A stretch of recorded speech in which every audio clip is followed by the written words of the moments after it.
Ah! Bear in the Big Blue Bear.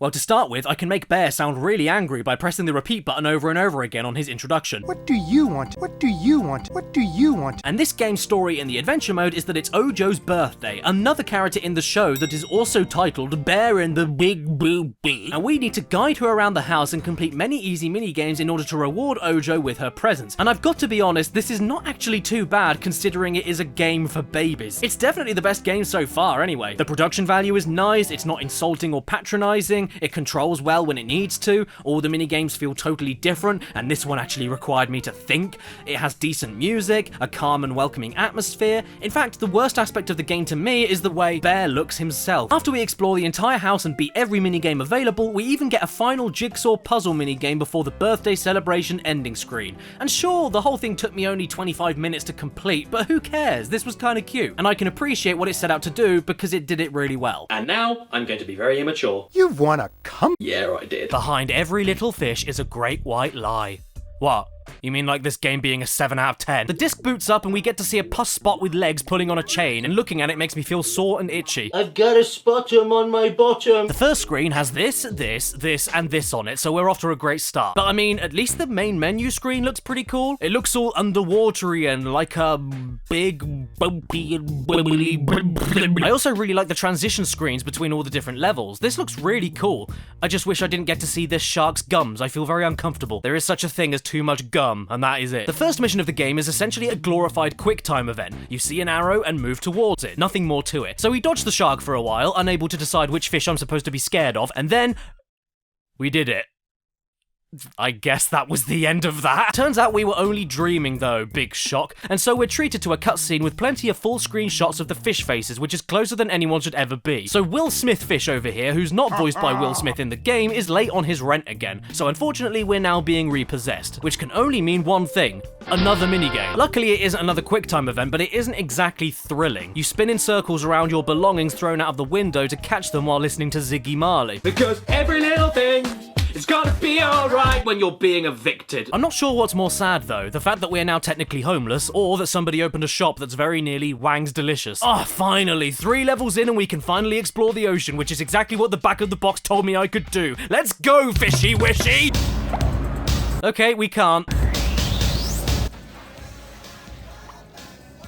This is the first game I'm looking at. I can't move. What's going on? This game controls like urinary incontinence. It's just constantly freaking out and completely unable to hold itself. This is easily the most spastic movement I've ever seen in a game, and that's when you aren't getting stuck in every crevice you can find. Moving is uncontrollable, and trying to attack enemies with specific weak points is a pipe dream. It either doesn't register the attack, or you get snagged on some other random speck of algae in the sea to stop you from moving. What are the enemies in this game? Well, whatever the game decides is an enemy. Seriously, the enemies are barely distinguishable from the other innocent civilian fish, and when they are a little bit more obvious, they appear from off camera all the time, ready to make Will Smith Fish's face look worse than it already is. So here I am exploring the ocean streets as best as I can for this stage. However, there are not only multiple path diversions to flip the x-axis, but there are also invisible walls everywhere, making it impossible to get a mental map of this giant level in your head. Even with a map feature, which even has bends in it. Bends in a 2D game. I have no idea which direction I'm supposed to be moving on this thing. Has anyone got the salt and vinegar? I want to put this fish out of its misery. Also, to get your health back, you go inside houses and then come out again covered in hearts, which means that somebody in that house is going down on this. And what is all of this for? A mission where I've got to find 3 copies of the same identical fish that then magically transform into 3 completely different fish, and then have to clean up graffiti around the walls that should already be washed off since we're submerged in the water. Next level time, and we've got a cutscene here explaining that there have been shark sightings near the city, and since Will Smith Fish is the closest one to talk to, he gets asked on TV how he feels about this,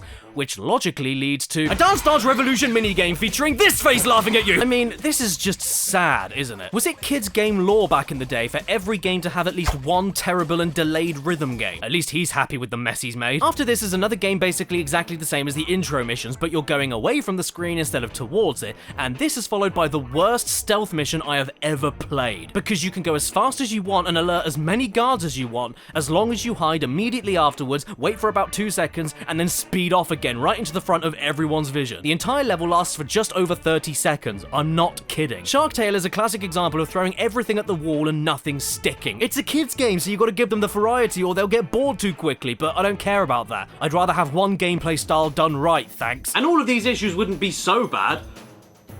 But this game is so damn ugly! Ugly, ugly, ugly. Even the health bar face picture is ugly. How do you even do that? At least we're all underwater right now, because that means you can't see the tears in my eyes. We haven't even pierced the skin of the cream. Did you know that before The Incredibles 2 movie released in 2018, there was another Incredibles 2 that was actually treated like the official canonical sequel to the original movie, called Rise of the Underminer, for the Xbox. Look, I personally love the movie, but no matter how you felt about the sequel that we eventually got, I think Dog Sick would have been better than this game. But hey, at least we get to play as Frozone this time. This is a 2-player linear 3D beat-em-up once again, with the single-player mode allowing you to switch characters whenever you want, and the first level of this game shows you absolutely everything you are going to be seeing and doing for the next 4 hours. Production-wise and gameplay-wise, it's all spread on you right here like an invasive swab test in the first stage, and it never gets any better or changes even remotely as it goes on. You hit robots in brown and grey tunnels with basic attacks and occasional special attacks, you hit robots in brown and grey tunnels with basic attacks and occasional special attacks,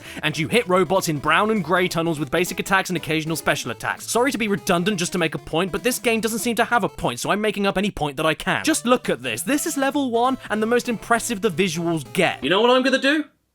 I'm gonna apologise to Crash of the Titans. I'm sorry. I thought that you were the most mind-numbing and tedious button masher I've ever played. Sure, the basics of the game are the same as the first Incredibles, running, jumping, and attacking, but in comparison, this is soul-destroying. Unlike the first game, you can't explore around these areas, there's no branching paths, you're outright punished for thinking outside of the box, and the upgrades you can buy with XP points just end up making the same 4 moves you already do hit a little bit harder. Speaking of, do you like robots? Do you like these robots? Well, I hope you do, because they are everywhere from the start all the way to the end, shamelessly copied and pasted all over the place, and strategies to fighting them amount to hitting them very quickly or sitting there like a dope and waiting for them. Oh, and also, when you play on your own, the partner AI is a little bit I got so bored of this game that I actually ended up using cheat codes to unlock every level just to see if things improve later on. And no, they don't. Believe it or not, I'm not showing you the same level over and over again. Aside from like one ice level, every single stage is you fighting robots in a brown hole. The Incredibles Rise of the Underminer. Why the hell is this game even called that? The Underminer never goes above the ground. He doesn't rise in this game. This should have been called The Incredibles Compost. At least the first game, for as flawed as it is, allows you to discover secrets, do more platforming, solve puzzles, control multiple characters with different playstyles, and lets you smash up enemies. This is just running and punching over and over again, and if that wasn't enough, these robot villains that talk to you are some of the worst I've ever seen. Focus all these forces to reverse the poles and flip the whole planet. I was ordered to make 100 giant Gilganbots. The skies will be filled with dirt, and the sun will become a distant memory. Oh, sorry, I didn't realize you were talking. I was busy watching paint dry. By the way, why does your helmet have a hairy egg in it? What better thing to make a game about? I've got Drone Racers on the GameCube, and bizarrely enough, this version of the game was released 1 year after every other version, meaning nobody bothered to buy it, meaning it's one of the rarer GameCube games I actually own. But the question is, if you could get your hands on a cheap copy, would you even want to? We start the game off and select Korea, because building Lego is my job now. In the year 2015, they got everything wrong. We follow the camera into the roof of a glass building, and then... yeah! Let's say hello to my lovely little crew then. We've got Chicane, Rocket, Slot, and... wait, his name is Slot. Slot. Shouldn't that be her name? In fact, if you put all of these names together, you get Chicane Slot Rocket, and that sounds like somebody from a brothel. I don't know what any of this means, but all I do know is that I want to get away from her face as quickly as possible. And what is going on with your hips? Did somebody stick a seesaw in there? Okay, so we've got some qualifiers to get through before any proper races. That's fine with me. I'm ready to go. Give me your best shot, everybody. Get ready to eat my duck. Okay, so because I blew up in 3 seconds, I'm not allowed to do any other qualifiers, which is fair, but instead of booting me back to the menu and giving me a chance to do it again, the game is forcing me to watch every other race's qualifiers, which I can just skip anyway if I want to. What's the point of any of this? I have no idea, because I passed the qualifiers anyway, and I'm back in the normal races. Thanks for wasting my time, fish woman, and your waist that moves around like clay on a pottery wheel. Well, yeah, this is Drone Racers. and I think it's one of the most mediocre racing games I've ever played. Not good, and not bad either, except for the fact that you turn left and right a bit like lard. The tracks are all pretty straightforward and forgettable with barely any tricky turns, the physics aren't anything to write home about, and the shortcuts are probably the most pathetic I've ever seen. Not only are they shown on the map, but they're also just right there in front of you and amount to nothing but, ooh, you don't want to take that left turn. You know, I think I figured out why they're called drone racers.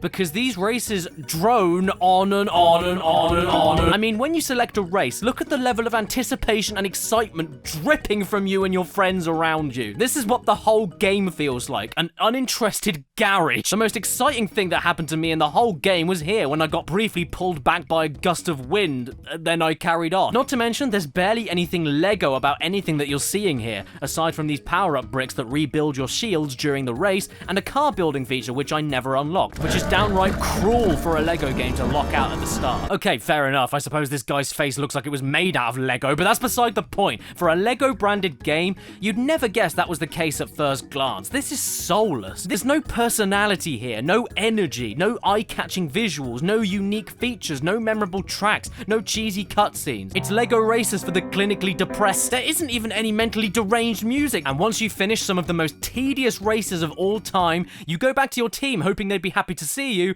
and then... What? Well, fine, screw you, lady. I'm going for a boss race. And Etc. has chosen the Battery. That's the canyon off-road track with a tornado in it. This track suits the way he races, so get with it. Oh yeah? Is that why he got attacked by a tornado on lap 1 and then lost 16 seconds behind me? Here is Pathway to Jesus on the iPhone. 5 incredible adventurers entrusted with an airship that can take them anywhere in the world, powered by a special Bible that also opens pathways to the past. So yes, you heard that right. This is a video game where you pilot a time-traveling spaceship powered by a Bible that is searching for Jesus F. Christ. And on your mobile phone, no less. I always wanted to finish a phone call to my granddad's funeral director and then hop on my Bible spaceship game. Suddenly, the ship crashes because, oh, I don't know, and we wake up in this very strange place. We swipe around the screen to move, head for the exit, and...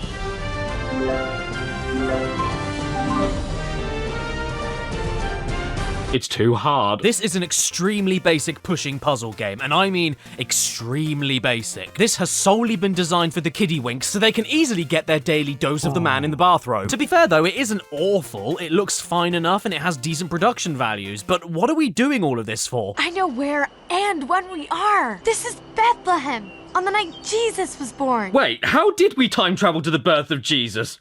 It didn't happen! Our airship crashed and our team separated. It appears that God has used this moment to show us something incredible. Yeah, you hear that, kids? If your spaceship crashes and you don't know if anybody is left alive, screw them, it doesn't matter. Because God made you crash so that you could see his snotty little son. And that's more important than finding your dying friends. The Spirit of God descended on him like a dove, and a voice from heaven spoke on him, saying, "This is my son, whom I love." And that's why I'm going to let him die on a big wooden stick. Okay, I take it back. This game isn't that good at all. It's actually a little bit... I heard something. Hey, you're not supposed to be here. completely broken? Just check out this AI here. I heard something. I heard something. Who's there? Who's there? Do you just not like gingers? Is that what this is? Oh, and you'd think I wouldn't complain about the controls here when all you do is swipe the screen, but man, it is non-stop. You swipe for every single individual space you need to move. After a while, it kills your finger. It's just constant rubbing. I feel like Jesus is fluffer. Jesus was only 12 when he was teaching in the temple.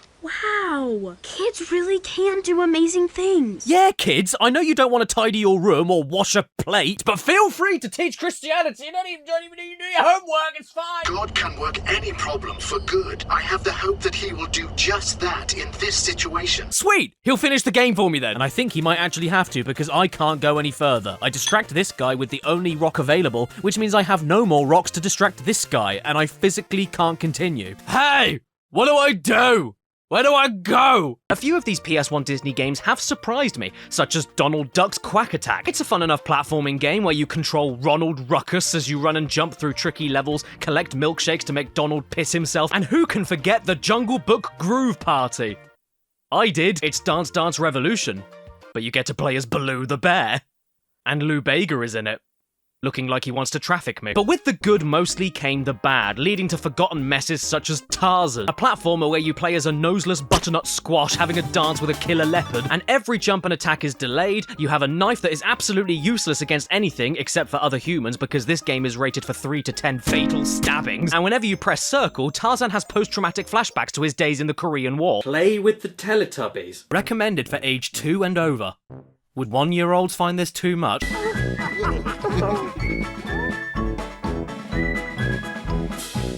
Okay, I'm gonna go out on a limb here and say that this game isn't pushing the PS1 to its limits. Yeah, I know, a shocking assumption, I'm aware. But with that being said, why didn't they just use the Teletubbies show intro as FMV in the game itself? If they're not gonna do that, they could at least animate the models. How is this gonna get the kiddywinks excited? Nothing is happening, and I feel like Dipsy's judging me. Where have the Teletubbies gone? Well, there. And after one of the most static introductions to a kids game I've ever seen, we now have a character selection screen that's even worse. This is all you have, folks. No music, no sound effects, just the abyss of deafening silence while the Teletubbies look over their shoulders for the police after they committed arson. I suppose it doesn't matter, but for now I'll go with Tinky Winky, for no other reason than because while he walks around, he sings about wetting himself. Pinkle winkle, Tinky Winky, pinkle winkle, Tinky Winky. Ooh, look at that. I found Tinky Winky's red handbag. Let's pick it up. Tinky Winky. Again. What? He found picking up the handbag so enthralling that he wants to do it again. Aren't you gonna look in there at least? There might be something even more fun inside. Again. Did I just beat level 1? Okay, then I'll go over to the windmill instead. And after I click on it, it throws me into another cutscene. And I'm gonna ask this again.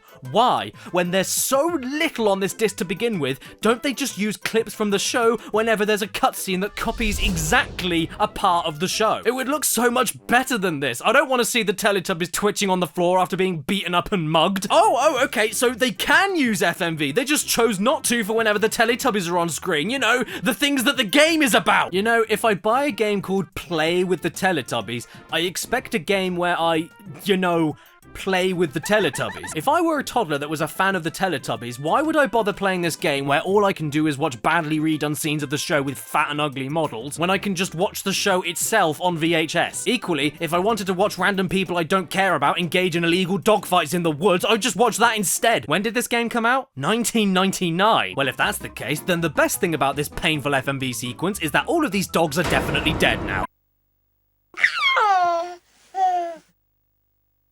Fascinating. Oh, Tinky Winky, I like your blowhole. You know what, I'm officially hooked. Let's keep looking around. What's hiding in the game towards the screen then? Ah, it's the pleasure dome. We go inside, and as soon as we do, the game becomes Resident Evil, complete with pre-rendered backgrounds, fixed camera angles, and utterly horrific atmospheric sound effects in the background.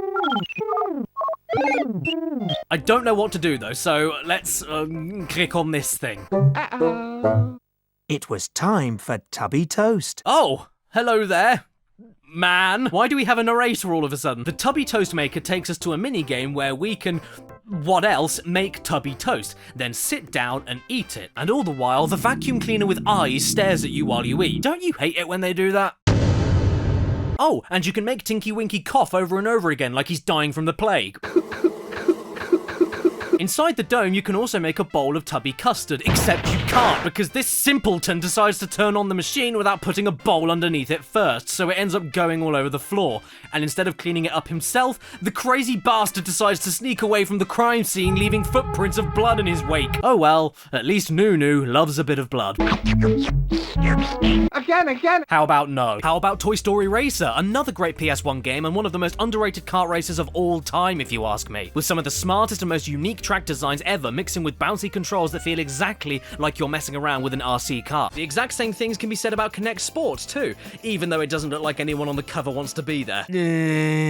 Well, actually, maybe the kid is a little bit too happy. I love stepping on my son. Take Wii Sports and remake it so that you use your entire body instead of just your hands, and you have Kinect Sports. Just like Kinect Adventures, it's really basic stuff, but I can't knock it because it works really damn well. It knows where I'm leaning, it knows where I'm twisting, it knows where my knees are, it knows when I'm kicking, it knows how much force I put into arm swings, it knows how fast I roll my arms, it even knows when I'm having a drink of water. I'm so impressed I could just go and buy a phone on T-Mobile. The only sport here I didn't really like, to be honest, was football. Not only because I don't like it to begin with, I mean, just look at me, I'm thrilled to be here, but also because it's just a load of standing around, waiting for you to have the ball, waiting for a tutorial window to leave you alone, and then kicking it to the next person while you wait to have the ball, wait for a tutorial window to leave you alone, and then kick it again. It's honestly quite boring, and I won way too easily. I won 10-0, and that was mostly from goals that looked like this.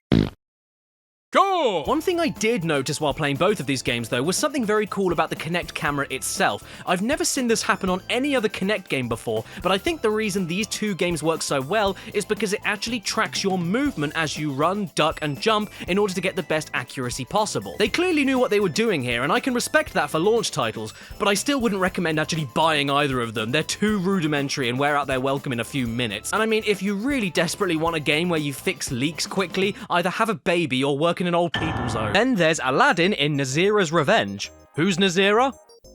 A woman. And this game sucks too, with a horrid camera, stiff controls, combat that's slower than extracting oil, carpet riding that has checkpoints that spawn you directly into pillars. Checkpoint! Aladdin running around with cleavage on his back, and Princess Jasmine on a skateboard. And this save screen makes me feel like I've been touched in my bad place. I also need to get a working copy of Bob the Builder, because this one I have is wrecked and refused to work. No. And who can forget Simba's Mighty Adventure, based off of The Loin King, where you play through a load of beige scenes from the movie while Timon leaves his browser history open. Pumbaa, try to sit on me. And Mufasa still talks to you even after being killed in a stampede. You must learn the delicate balance of the circle of life. Terrible controls that feel like you're driving Simba instead of moving him. A raw attack that simply doesn't work. Sometimes you can pull yourself up ledges and sometimes you can't. And help me, Uncle Scar! I got stuck in the wall! Why don't I check out Molten Menace by Fisher Price? Oh yes, in the 90s and early 2000s, a video game didn't even need to be about a movie or a TV show to sell out to the kids. Sometimes you could even base them on baby toys and get away with it. Alrighty then, so what's going on here then? Let's go! Yeah, come on team, let's go! What is this? Why is everyone running like an inflated chimp? Is this how I'm supposed to run? Have I been doing it wrong? Why does this man look like he wants to kiss me? Why is this man eating his own face? Oh god, another name entry screen? Fine. Rumpy Pumpy. You know, for a video game with a story for children about an erupting volcano murdering everyone in a city, I'm pretty confused by the noises they went with for planes crashing into buildings. How did they even make that sound effect, and who decided that was where it would fit best?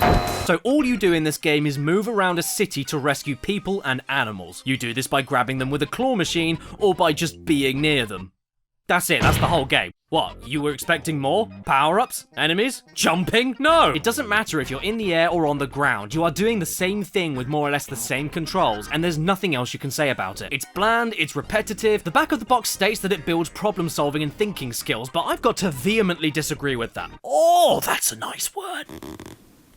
There's no problem solving going on here. You just move and collect stuff, nothing more. I suppose the game is kind of educational though. I mean, I now know that paragliders can suspend you in the exact same place in mid-air forever. I now know that volcanic rocks erupting into my face will make me dizzy. And I now know that giraffes can climb on rooftops. And who can forget the worst name for a game of all time? Disney's action game featuring Hercules. One of the prettiest PS1 games you could get at the time, but also one of the hardest to control and even see what you're doing. What can you stand on? Who can hurt you? Who's just in the background? Where did that come from? Are you an enemy or a friend? How did they get the real-life Danny DeVito into a character model? Now, can I say the same thing about the sequel on the PS1, Lego Island 2, The Brickster's Revenge? Ages 6 to 99. Sorry, Grandma.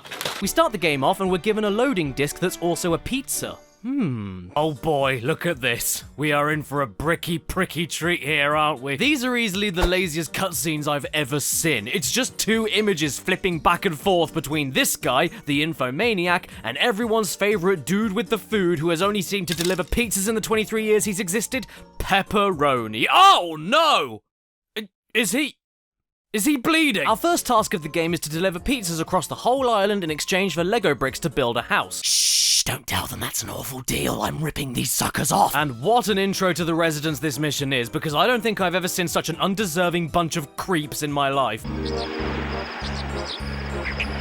This guy looks like he's had too many lemons, and this lady here thanks me for the pizza with a headbutt. This doctor over here tells this preteen straight to his face that he looks good, and this guy can't help himself from sucking on my face. Pepper, cool. What is wrong with this island? Here's some bricks. Oh, and by the way, I don't know how this lighting engine is being handled, but whatever it is, it's terrible. As I gaze out into the endless waters, I think to myself, is Pepper standing behind a fence?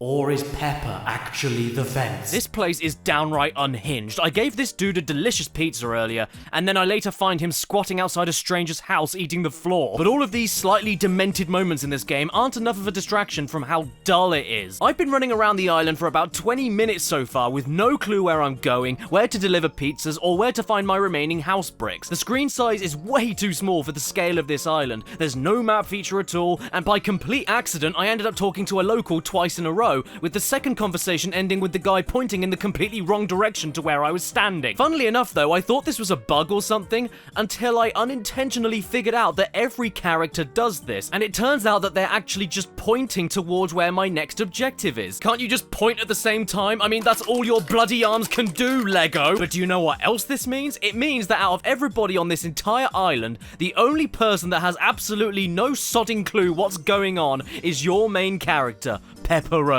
Our hero, ladies and gents. It wasn't until a total of 30 minutes on the first mission that I then found my final stop, the pizzeria, which was hidden behind a dump load of hills. The only restaurant in town, and you can't even get to it without a degree in mountaineering. Time to go and collect my final brick then. So after all of this, I finally get my last brick and go back to my house to finish building it. And then I get a phone call telling me to go back to the pizzeria hidden in the hills that I just came from. Also that I can pick up one last pizza delivery and give it to a criminal? This is the Brickster, and by the way, in the first Lego Island, he escaped jail by using a pizza. So guess what happens here?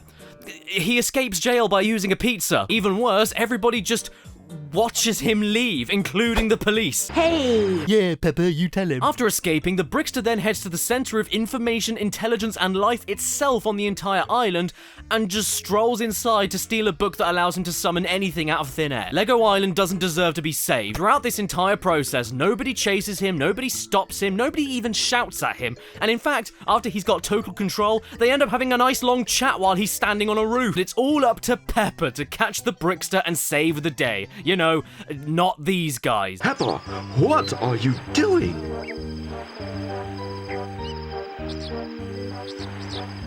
My best.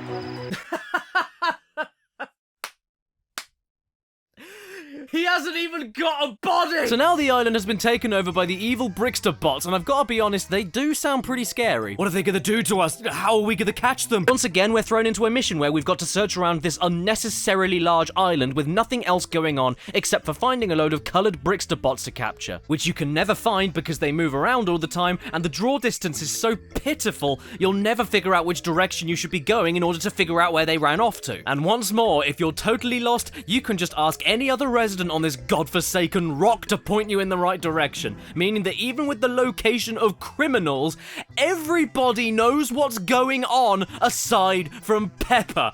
This ugly troglodyte who can't even stand up straight is our hero. None of these people who actually know what's going on and could just walk over to the collectibles are doing anything. No, let's leave it up to the kid who has a skateboard that is somehow slower than his run. The kid who can't jump over knee-high fences, but then sometimes he can. The kid who doesn't walk up paths and instead elevates himself up them. The kid who is allowed to pilot a helicopter but can't land it wherever he wants, so what's the point of using it? The kid who gave the main antagonist the keys to get out of his cell and nearly destroy the island all over again. I'm starting to lose it. I'm going to hide away in my beach of madness. The only, and I mean the only good thing I can talk about with this game so far is that for a 2001 PS1 title, the analog stick controls are some of the best I've ever used on the system. They're incredibly responsive to pressure, you can run freely in any direction, not just 8, and the camera controls on the right stick wouldn't be out of place in a first-person shooter nowadays. I'm really impressed considering the technology they had to work with. I know it came out earlier, but Quake 2 on PS1 would have worked way better with this setup. So well done, Lego Island 2, you're better than Quake. Anyway, after a literal hour of me doing nothing but walking around aimlessly, I finally get rewarded with a shitty little minigame where you just press the correct button to knock the Brickster bots back down into Lego Island's central computer. My desk! Wait, if they're inside this computer and messing it all up, why are we smacking them back in? My god, who cares? I've got a boat now, so it's on to a new world, and hopefully there's something more fun to do this time. Ooh, a medieval island. This is pretty cool. I suppose this can only mean that we get access to another slow and boring minigame of collecting stuff. Oh, wow. Now I have a drunk horse that I can't control anywhere for the life of me. What's wrong with this thing? Do I need to take it out back and shoot it in the head? Oh, look, it's another minigame. It's jousting, but with button mashing and awkward aiming that doesn't bloody work. I am absolutely lost. I can't take it anymore. This game is just as painful as stepping on a loose bit of real Lego. But I'm wearing a shoe. I mean, can you even call the subtitle of this game The Brickster's Revenge if we let him out of prison ourselves? We let him attack us. Is that even revenge? You know what else is for preschoolers? Easter Bunny's big day. You know what the Easter Bunny's big day is? Easter. So if that's the mystery that this game has, I think I've solved it. One day, a rabbit was jumping around and thought to itself, you know what, I don't have enough eggs. And then all of a sudden, a robotic egg jumped out of the rabbit's basket and said, oh, by the way, all you need to do to get more eggs is watch me walk around a badly compressed JPEG and complete minigames. And don't worry, if you can't solve any of these jigsaw puzzles, we won't give you a single chance to get it wrong, because here's where all the pieces go. Oh, what's that? This is still too hard for you? Well then how about you press a button to let us solve the entire thing for you? What's the point of playing this game then? I certainly expected more than just solving a million jigsaw puzzles and maybe playing 2 games of catch the egg or match the rabbit in the egg. Yes, rabbits lay eggs apparently. There are other disturbing implications in this game too, like where is the Easter Bunny during all of the game? Is he inside the robot egg? Was he liquidized and became the yolk? If the Easter Bunny's big day is Easter, which is only one day of the year, then why is he so unprepared and has no Easter eggs? Where do my extra Easter eggs come from when I solve a jigsaw puzzle? And for the love of God, tell me, what the hell is a zero wrap? The content of this game doesn't just end at jigsaws and a few catching or matching games either. If you want, you can go back to the main menu and replay the jigsaws in any order that you want. Or you can look at the pictures of the jigsaw puzzles that you completed in the story mode, but slightly bigger. If you don't want to do any of that though, at the end of the story mode, which will take you about 16 minutes, you have to wind up the robot because it dies, and then your reward for finishing everything is to watch the robot walk very slowly all the way to the school to give the Easter Bunny's egg sack to the good little boys and girls of Pissington Hill. Then there's Party Time with Winnie the Dump, a Mario Party ripoff where you pick up fruit, drive around in circles for 3 hours, spawn unlimited bananas from the back of your feet, and the game doesn't let you play as Eeyore because everyone left him behind in the Wicker Man. Oh look, it's Cash Banuka. That was alright, wasn't it? Oh look, it's Cash Banuka 2. That was great, wasn't it? Oh look, it's Cash Banuka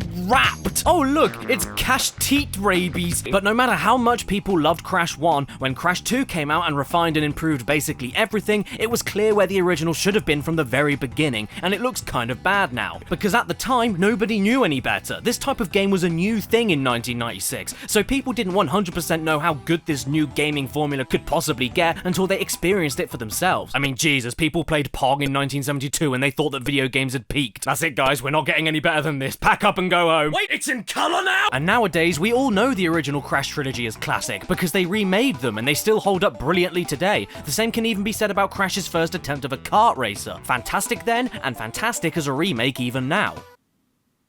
We also know these games are classics because its own series they came from really started pushing their luck when everyone started bitching about it. Now, where have I heard that before? Did someone call me? This is Walt Disney World Quest Magical Racing Tour, possibly the worst title of a game I've ever seen next to Golf Magazine Presents 36 Great Holes starring Fred Couples. We've had platformers, we've had side-scrolling action, we've had point and clicks, and now we've got a kart racer. So maybe this one will stick out for the right reasons. Time to pick my language, I guess. But I'm French! Aha, Bon Jovi. Okay, well the game doesn't start all that good because Jesus is P-bit. What is going on with Chip and Dale down here? Dale looks like Nosferatu and Chip has camel toe. Well, hello there. Cricket's the name. Jiminy Cricket. Okay, apparently Rattlesnake Dale wasn't scary enough for the kids because now we have this overly animated, withered old peanut with a full set of human teeth. He is absolutely disgusting. Hello there, Ricket's the name. I've got Rickets. Nice to meet you, Jiminy, and my name is Sook. Luckily, that isn't because the game itself sucks. Far from it. It's the best I've played so far for this video.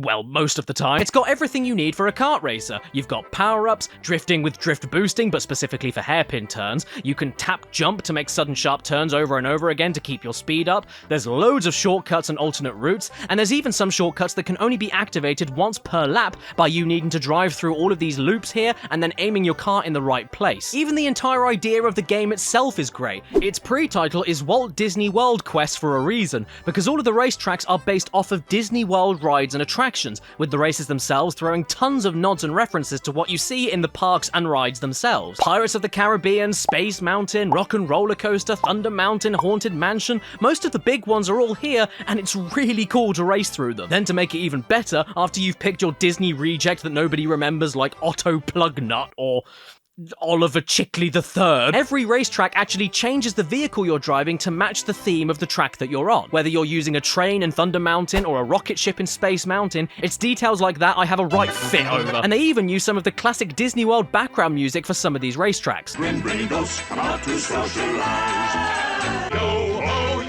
ho, a pirate's life for me. But then you run into those kinds of issues where for every good thing you find, there's unfortunately a catch. The track designs are interesting, but you'll often get clipped to the edges of walls. The shortcuts are plentiful, but sometimes you'll break the game and be told that you're going the wrong way when you're clearly following the arrows. And then there's stuff that outright confuses me. Why would they include all of these different vehicle types, but then not give zombie Grandpa Donald and all of his friends their own stats for costs and benefits to make the races more interesting and the racers stick out more? This game also came out after CTR and Diddy Kong Racing.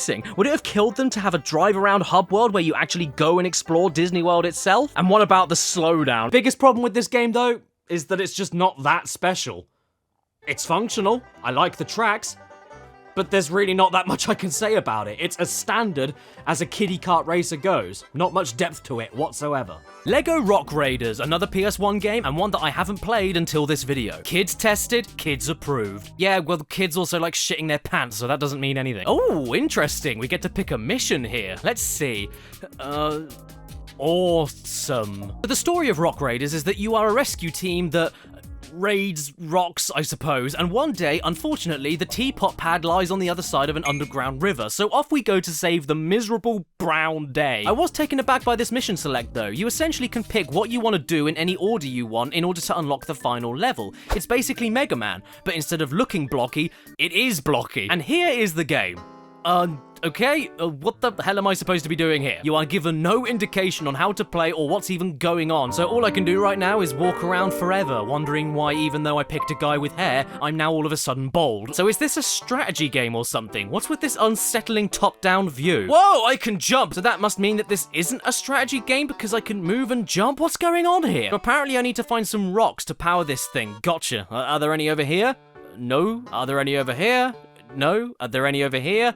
No, what? You see these scorpions here? They hurt you. By the time you're even able to aim properly at these things, you've lost all your ammo, and you've taken around 4 or 5 hits extra trying to kill them because of how fast they move. Wait, what am I doing here? Am I lip flapping on the walls? I still have no clue what I'm doing. The R1 button gives us a scanning view at least, but why are these rocks a slightly lighter green than these other rocks? Is this a glitch? I don't know anymore. Maybe if I lip flap nice and hard against those parts, something funny's gonna happen. Oh, I can break them! Oh, well, thanks for letting me know, Lego cock blockers. How the hell was I supposed to figure that out? There's no indication you're even doing anything, not even a sound effect. Yes, they expected you to figure out, without any sound effects or anything, to stand there and hold one button for that long to progress. Let's try another mission then, see if it's any different. Oh, look at that. It isn't. Oh, okay, now there's a sound effect? Oh, whoa, look at this. We've got some water over here. Should we jump into it? I want to see what happens.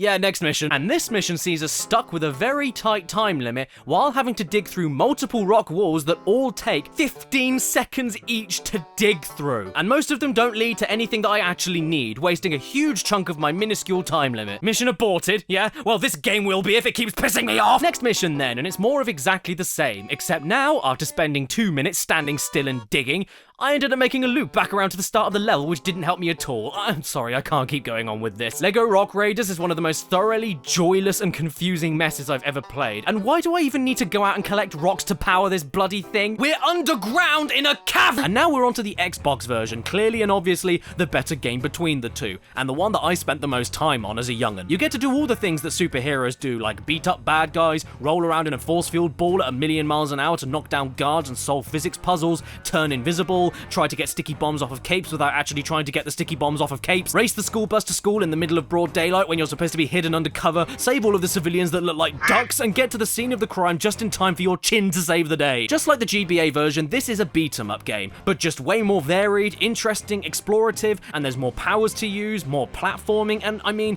it's on the Xbox, look at it. You also get to crush people under steel girders in a kid's game. The game looks pretty good for an Xbox title, you know, except for Mr. Incredible's crouching animation. And for some reason, there are quite a lot of graphical oddities and texture glitches in this game. The cars have metal nipples. Maybe it's because I'm playing this on the Xbox 360, but I don't know, man. Some of these things just feel like they're part of the game to me. This is the greatest graphical bug I've ever seen, and it's absolutely terrifying. Not only does the wall dress up as Mr. Incredible, but the floor does, and even entire skyscrapers. Look at this. I know Mr. Incredible is big, but he's not that big. Sadly though, for as much as I loved this game as a tot, especially the Violet and Dash ball rolling stage, it can be pretty tiring in places. The combat is nothing special at all, and there's way too many grouped enemy encounters that require standing around and waiting for more waves to appear before you can move on. And with instances like these battle tank mini bosses, the amount of waiting you have to do just to get an attempt to hit them 1 time out of 3 is agonizing. But it's okay, because with the cheat code SAS mode, you can jack up the speed of the game to 300% and make it utterly unplayable. But at least waiting isn't a problem anymore. Speaking of speed, the best bit of the game will always be the fact that you can control a speeding child and get run over by cars. Yes, I did it! Average speed 147 miles per hour, I ran for 13 miles, and I burned 187 calories. I did all of this and burned off the same amount of calories as a Kinder Egg. Exercise is a lie. Christ, another one? Yay, thanks comically small hands. I can't wait to play Barbie Race and Ride. Barbie, software for girls. Sure. When you hit start, it loads. When you pick a horse, it loads. When you pick the horse's name, it loads. When you ride the horse, it loads. When you get off the horse, it loads. When you click on something you want to do off the horse, it loads. When you confirm that you definitely did want to do that thing by clicking on it again, it loads. When you're done with the thing you want to do, it loads. When you want to get back on your horse, it loads. You know what? You're right. These games are made for girls, because as we all know, girls just love being stuck waiting around for things to happen. You know, like when they had to wait for the vote. Here's my horse, and I called him the worst name I could find in the list. Baby. Baby the horse. And here is the game. Yes, this is the game. I'm not joking. What you have is the worst FMV I think I've ever seen, while all you do is make a bad quality gif of a horse head move its head left and right and jump every couple of minutes. But as far as moving left and right goes, you don't need to do that. It doesn't matter. This is a predetermined path. It's all automated, so there's no point moving left or right at all. While this is all going on, every so often Barbie will see a pebble that she just loves so much that you have to stop. At which point you get an insultingly easy mini game, or you just get to point at a stupid animal, and then you get back on your horse and carry on until you're stopped again. This is the entire game, just pointless and inconsequential horse riding that then gets interrupted with pointless and inconsequential mini games. May I ask, where's the racing? And I never thought I'd ask this, but where's the horse education? All I know so far is that some insane people out there call their horses baby. And the best bit is that even after all the fuss Barbecue makes about that funny looking leaf she saw, you click on the thing she sees to go to a mini game, and it's more often than not an action-packed thrill ride like this. Wait. Is that a race? Oh my god, it's an actual race in a game with race in the title. And even better, we have Barbie on Baby. Racing is so much fun. I mean, I get that this is for really young children, but at least Barbie Explorer was an actual game with graphics. Part 1. Purple is gay. Right, so first off, no matter if you like Spyro or hate his guts, you cannot deny the iconic status of this box art. This color scheme, this art style, it's so PlayStation. It is perfect. I wouldn't change a thing about it. Why is that there? The story of Spyro 1 is that the press have gone over to the Dragon Realms to interview the dragons about a wretched old boil known as Nasty Nork, and they decide to make fun of him. on live TV. Besides, he is ugly. Got a real Kanye West over it. Now, how did Nasty hear that savage diss all the way from his house? Well, you have to remember, this was way back in the 90s, and everybody thought TVs worked like telephones. Don't forget, TVs had only been around for 70 years. Because of that, Nasty Nork casts a crystallizing spell on every dragon in the kingdom, except for Spyro, because... luckily for us though, Spyro is purple, and purple is a sick color. Everything purple kicks ass, which means Spyro runs off to kick ass, which means the game itself would inevitably kick ass. Except his voice, that doesn't really kick anything aside from my face. What about Nasty Nork? I'm going after him. Is it because of his color? Did they give him a chain-smoking teenager's voice because no one would think he was cool for being purple? That's outrageous. Some of the best things in life are purple, like bruises and ringworm. Destiny? I just want to kick some— Just toast those enemies and collect the treasure! See, kids? Spyro is cool! He nearly said bottom! In Simon 1, you skip around luscious open environments unless the game stops you with the big shapes. Smashing all of your nan's china with your head, gliding from island to island, setting sheep on fire, occasionally fighting a boss, cracking open old men. Run! Run! And eventually run off to Nasty's lair to spit roast him. That Nasty Nork is toast. And honestly, that's kind of it. This is a fairly standard collectathon platformer from the time. Find as many gems, dragon eggs, and crystallized perverts as possible in order to unlock more hub worlds to find as many gems, dragon eggs, and crystallized perverts as possible. But Simon does have some tricks up his sleeve to stick out above your Banjo-Kazooies and your Super Martins. Let's-a go, yahoo! In case you didn't notice, Spyro is a dragon, and that means he has 5 unique things that make the game work entirely on their own. 1.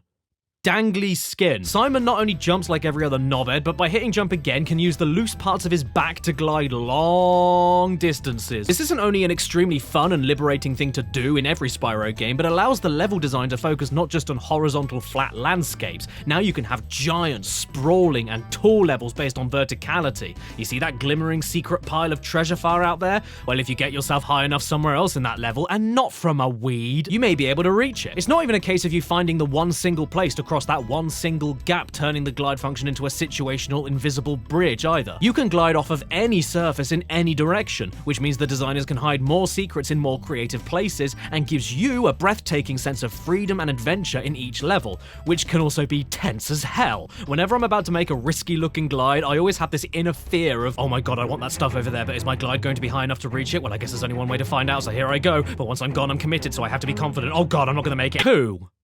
Bad breath. Instead of any clumsy jumps or precise melee attacks, Simon uses a wide, close-range fire breath attack to kill the enemy Norks or break open baskets for gems. Not only a really fun thing to do, but it looks cool, leaves little black ashes behind, and basically guarantees a hit if you're facing the general direction of the breath since it has such a wide girth. 3.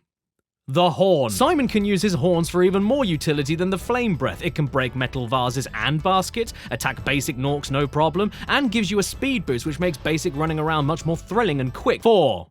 Whirlwinds. If you jump into a whirlwind, the camera moves downwards and lets you look right up Spyro's. 5. Small thing that isn't a dragon and has nothing to do with dragons at all. That wispy little skinny lemon is Sparks the Dragonfly, and he is your health bar somehow. Yellow means you've got 4 hits left, blue is 3 hits left, green is 2 hits left, gone is 1 hit left, and then you keep yourself healthy by murdering smaller creatures that have no ways of fighting back, just like in real life. But honestly, I couldn't care less about health points. I just want Sparks to look yellow as often as possible, because blue and yellow look like spoiled cheese. I don't want Sparks to look ill, so I give him as many butterflies as possible. I will even go all the way back to the beginning of an empty level to top him up if I have to. No small animal is too far away for me to gut. But here's where things get interesting. On their own, the moves that Spyro can pull off are pretty sweet, but when you mix them together, whoa.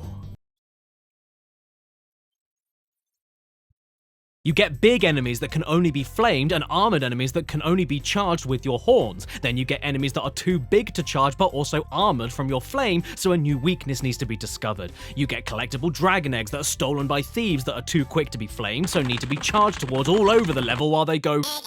This noise triggers my stomach acids. You get supercharge panels on the floor to make your charge get faster and faster the more time you spend on the panels, and the more time you spend on the panels, the further your jump and glide becomes. Yeah, most people hate it. but you're all morons. Sure, it takes me a few attempts to remember the routes and I die a few times every time I come back to it after a while, but the satisfaction of finding the correct starting point of a supercharge panel, jumping over to another island to keep gaining speed on another supercharge panel, and then making that one final gigantic glide over to the hardest to reach area of the whole game is ingenious and incredible to get right. I even like the little balance things going on with how you control Spyro, like flame breathing, for example, being an easier and safer attack to do against baskets and enemies, but the trade-off for that is that everything is slower and the gems that drop from them float up into the air and fall loose. But if you try and go for a risky charge attack as much as possible, you'll find it's not only faster, but then the gems will follow immediately after you once you break the basket or kill the enemy. I even love how you can charge different barrels towards the end of the game to attack the and you get those one-off bonus levels for each world that turns the game into a free-flying time trial of destruction.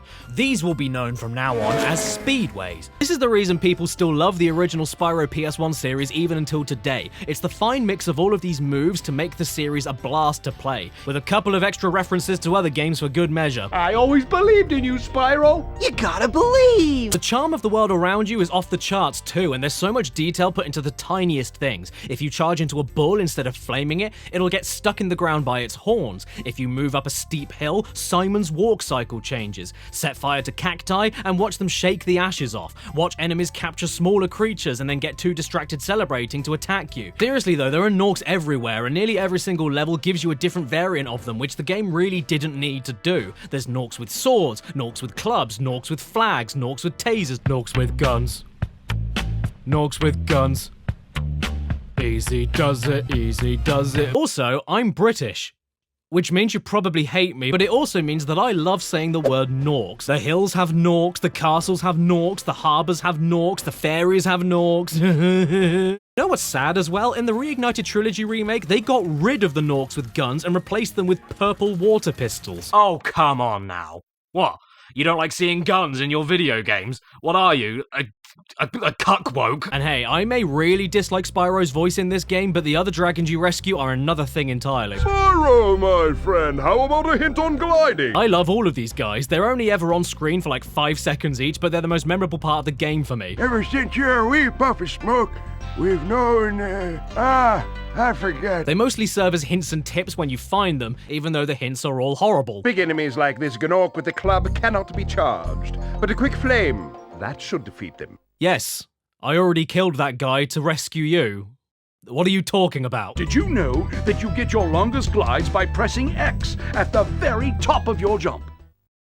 How do you think I got here? Flame won't harm metal, but charging with your horns, that should do the trick. This is World 2. I've been doing this for the last 6 levels. Are you senile? Be careful, Spyro. This boss has many tricks up his sleeve. What does that mean? The best line in the entire game, though, easily goes to Cletus. My man Cletus. What does he say? Spyro, it's great to see you, but I've got to go. All right. Bye then. You know what all of the dragons' favorite thing is to say, though? Thank you for releasing me. I swear that most of these smelly lizards say this line on repeat, and by the end of the game, nearly every single one of them says it. You want to see how many I found? Thank you for releasing me. Thank you for releasing me. Thank you for releasing me. Thank you for releasing me. Thank you for releasing me. Thank you for releasing me. Thank you for releasing me. Thank you for releasing me. Thank you for releasing me. Thank you for releasing me. Thank you for releasing me. Thank you for releasing me. Thank you for releasing me. But don't worry, not all of them say thank you.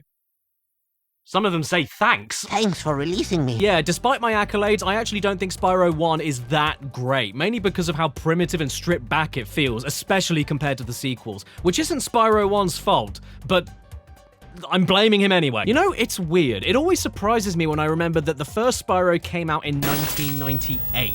This wasn't an early PlayStation title, and yet I think it feels like one. There's just something missing. I can't explain it. There's no gimmicks, no major surprises. I mean, I do love simplicity and games that are to the point, but with cartoony collectathon Johnny John Spyro the Johnson, the simplicity holds it back for me. Especially when you compare it to the following games, Spyro 1 feels really plain, just like how Crash 1 feels compared to Crash 2. And by 1998, Crash 3 had already perfected the Crash formula, whereas Spyro was just getting his feet wet. And when Spyro gets his feet wet, he dies. The Collectathon gameplay loop is pretty basic, and it gets a bit samey for me after World 2, with not much variety in what you actually do, aside from more dangerous glides and slightly different enemies. And for as much as I love the visual style, the presentation itself also gets a little bit too samey for me. Aside from that hole, these things can get royally shitted off too. What are these things? Why do they look like that? No matter how many times I replay this game, I can never remember the names of levels or tell them apart by screenshots. They just don't leave much of a lasting impact on me. I don't think there's anything entertaining or that endearing about the characters and story. Spyro's voice, I think I smell a barbecue, makes me want to shit down a chimney. The sound effects feel really wet and sloppy without much impact or crunch.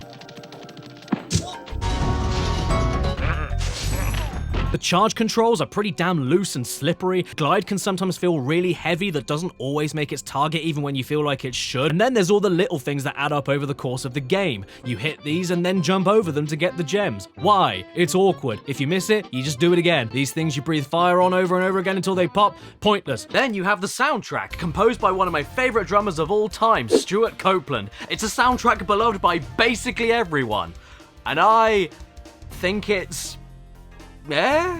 Yes, it's that Stuart Copeland, the drummer from the all-time classic rock band, The Policeman. And look, I don't hate the music, it's good music, but I don't get the undying love for this game's soundtrack in particular. I think it's way too spacious and meandering for the kind of game that this is. And if you tied a rope around my neck and asked me to match which songs go with what levels or else you'll hang me, I'd say, I don't know. But then I'd say that anyway because I don't mind this. Don't get me wrong though, when the visuals and music come together into a gourmet, creamy cereal, it's downright incredible. My go-to example being Dark Hollow in World 1.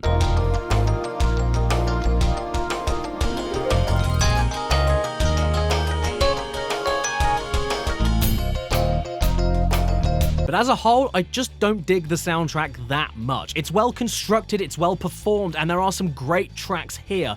I just can't remember most of it, and I don't think it matches the gameplay that well. And these bosses, these absolute garbage fire F-tier bosses, F for very stinky. These are the worst parts of the game for me. They aren't bosses, they're regular levels that are really small with slightly stronger enemies that I wouldn't let near a school. First boss, Toasty. He's a scarecrow that is actually a sheep on stilts. Hit him 3 times, he does nothing. These regular dog enemies are more dangerous than him. Second boss, Dr. Shemp. Hit his back after jumping over like 2 attacks. Third boss, Blowhard. More like blow chunks. Fourth boss, Metalhead. Charge into metal poles that aren't electrified.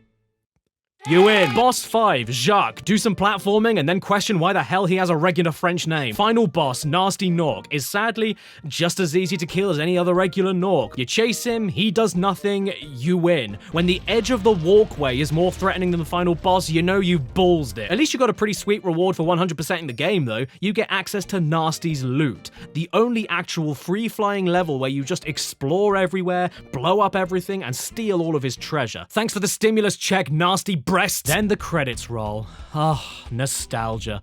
You know, even though this isn't my favorite Spyro game and I do have problems with it, I do like it a lot still to this day. I enjoy this game, and every time I reach this credit sequence and hear this music and watch all the low poly flyby level camera stuff going on, it lets me know that I made a good choice in picking up this game to replay it again. No sheep were harmed during the creation of this game. Spyro 1 is a classic, no doubt. But at the end of the day, even though I've got a lot of nostalgia for it, this is not the game that I replay whenever I feel like a bit of him. It's better than Crash 1 for a first attempt, but it still feels like a first attempt. Now this is what I call a video game.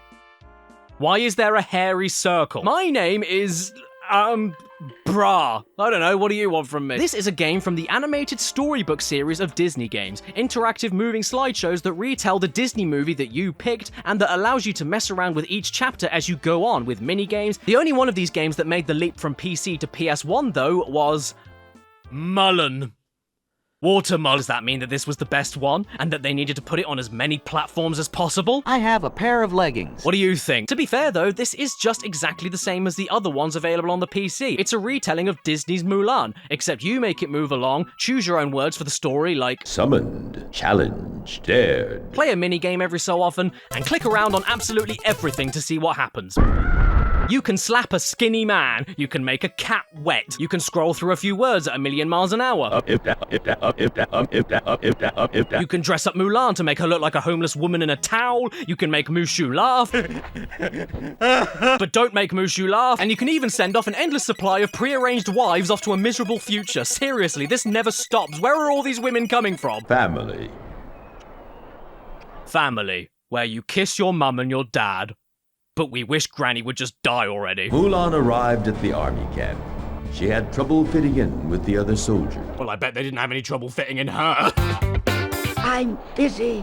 I need an apple for serenity for Mulan. Okay, no sweat. A please would be nice, but I don't want you to break my nose, so I'll go and get it for you. No, it's the green apple I need. Jesus, sorry. I want you to get a pendant for balance for Mulan. Aha, gotcha. Easy peasy. No, I need the purple and yellow pendant.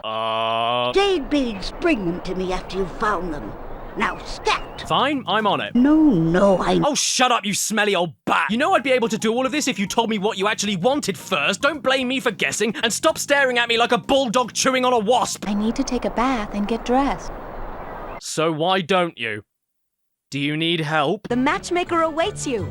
Yes, dressmaker. I cannot wait to get dressed before taking a bath in my new dress. I hope I make a beautiful bride. Well, you better quickly give birth to one then. The most important thing to me, though, is that they even included the best Disney song of all time.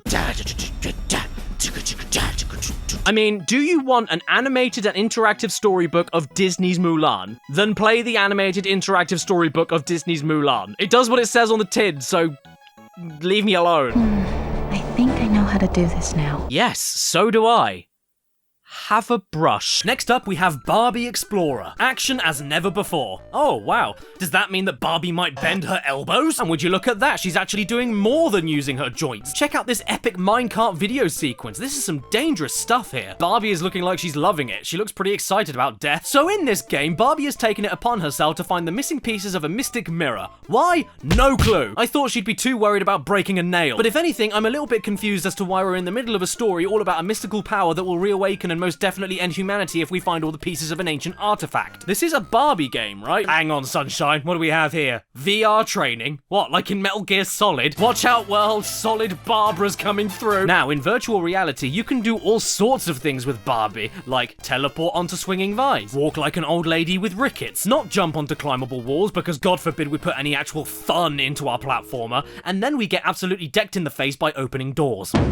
What's my name this time? KFC. Because by the looks of it, Barbie could do with one. She looks like if she pushes too hard, she'll snap her legs like a stick. So when we get into the actual game, I'm absolutely shocked to find out that it isn't very good. To begin with, this basically feels like the original Tomb Raider. You don't have tank controls, but everything else you do from climbing to jumping has an abysmal delay to it, which would be fine if the game itself was built around it and wasn't a fast-paced linear corridor platformer like Crash Bandicoot. You try playing a game like Crash where you don't only have Tomb Raider delay, but also a jump arc that you are so committed to once you do it, you basically already had kids with it by the time you land. I mean, it makes sense, everything here has a purpose, but it's easily the stiffest platformer I've ever played. Bubsy 3D isn't this stiff, and at least Bubsy has more directions he can move towards so that his body doesn't constantly clip on angled parts of the wall and make Barbie bring out her funeral fashion pack. I mean, what else do you want me to say? Barbie looks like she has a mustache, there's no sound effects at all while she's pulling rocks that weigh as much as a truck, she outright absorbs herself into the walls, and please tell me, where are you going, Barbie? Egypt, Africa. Egypt is in Africa. But then again, judging by your face, I don't think geography's your strong point. This is a game starring Barbie,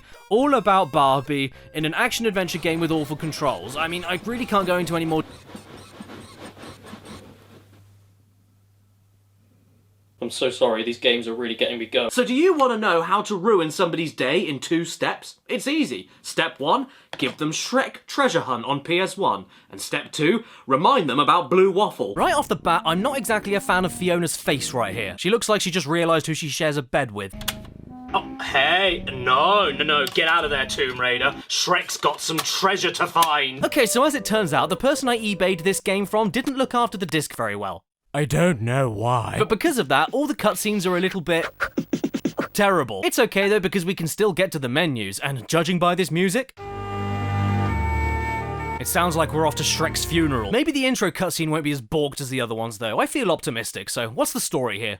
Princess Fiona arrived. Oh. She did. And you know what? The funeral procession song at the start menu was fitting, because this game is dead on arrival. My lord, this frame rate. Is this a video game or a book? I'm stunned that this looks and runs as poor as it does for a PS1 game released in 2002. But that doesn't matter, because I've got 10 blocks of cheese to find. This then unlocks a room for me to go into in order to play a mini-game. And the name of this mini-game is Purgatory, because it never actually loaded, and this drowning bug in the corner was left to slowly die in its own filth forever. Voila! We're in, and aren't I glad I finally got it working? No, because this game is my armpit. Shrek for the PS1 is a weird platforming party game hybrid, where in the platforming moments you can run and jump. No, that's it. Enemy coming your way? Tough luck, sunshine, you can't attack back. But then again, they can't really hurt you either, they just kind of knock you to the floor. What's the point of any of these sections? I really don't know. You collect items to unlock more mini-games, but since the item collecting part is a smelly pit of nothing where you can't do anything and takes so long to collect anything, it might as well just be a level select. And I'd rather it be a level select, because this part of the game is as appealing as soap scum. Even if you took this part of the game away though, it ultimately doesn't matter. The mini-games you unlock are at best unimaginative and at worst totally wretched. From copying simple button presses to moving your cursor over to a ripple in the water to catch fish and reel them in. Very slowly.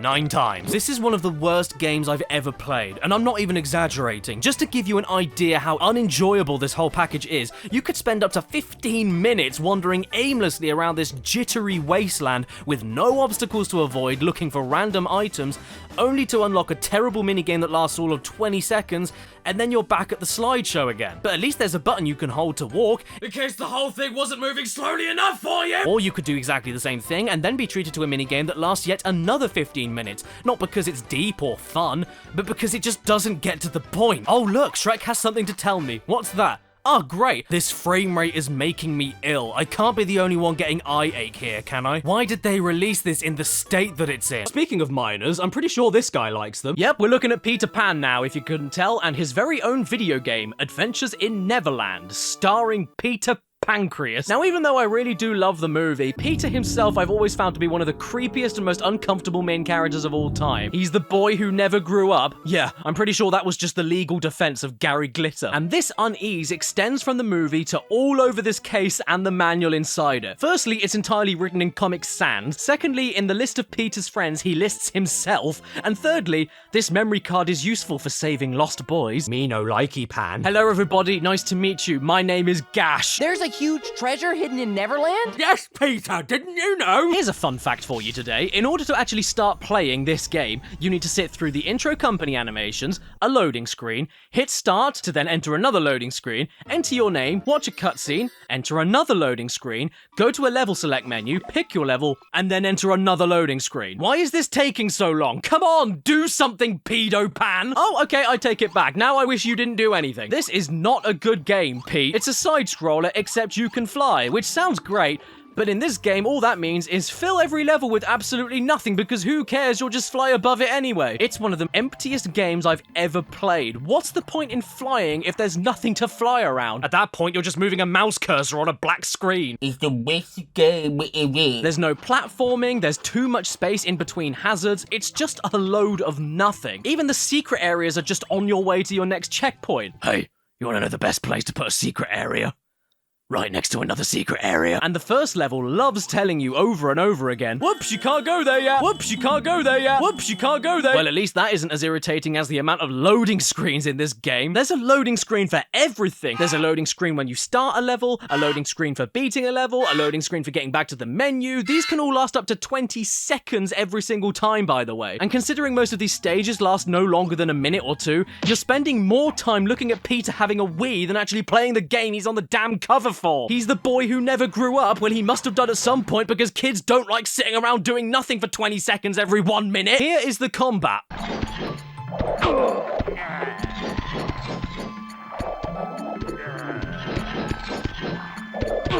There was the combat. Sometimes you also control Tinkerbell, and do you know what you do there? Look up her skirt. No, you fly around in a side-scroller again, except now you only press one button to control her altitude, while once again, nothing else happens. Wait a second, what's this here? Oh. Are we going to the Indian shop to buy Indians?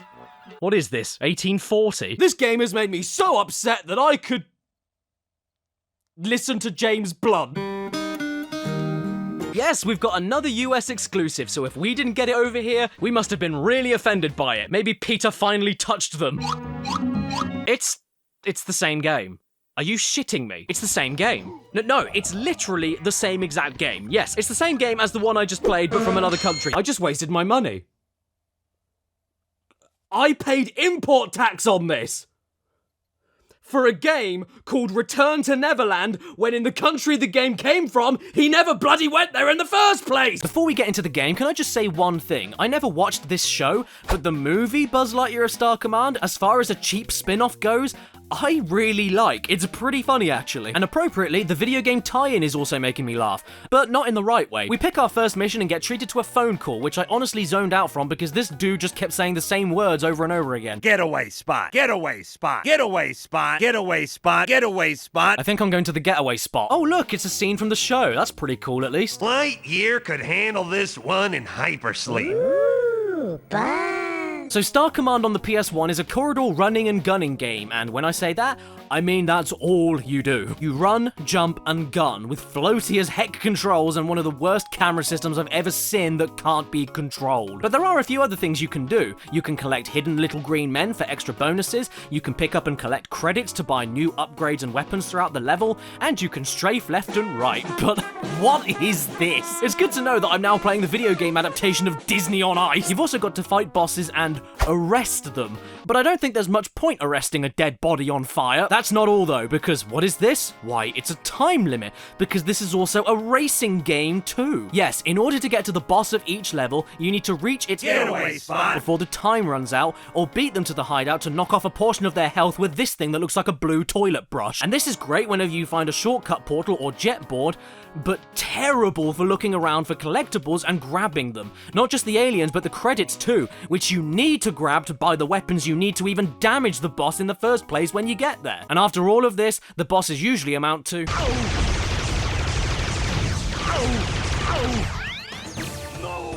Absolutely brilliant. These two styles of gameplay are at odds with each other constantly in Star Command. You need to find the hidden things and collect enough credits to get extra medals in order to progress, but you also need to do that while not running out of time, meaning potentially rushing by basically everything, and you haven't really got a chance to let the game itself or its level design sink in, so if you have to retry it, you don't really remember where the best places to go are, where the best weapons are, where the collectibles are. It's just really messy. It's not awful, but I wouldn't exactly describe it as fun, and it's not that difficult, more just irritating. Not helped at all by the total lack of camera control and no weapon lock-on. Even when the levels do get a little bit more interesting, like on Planet Flambe, it doesn't give you breathing room to search around it or discover more interesting platforming or secrets, because otherwise you'll game over from being too far behind. Check out level 3 here, where I'm supposed to hit all of these bombs or else they'll detonate and destroy the whole level, but I'm given a jet board really early on because of how fast this joker is, so I ended up missing one of the bombs in the level as I was heading for a shortcut which I thought I was supposed to do,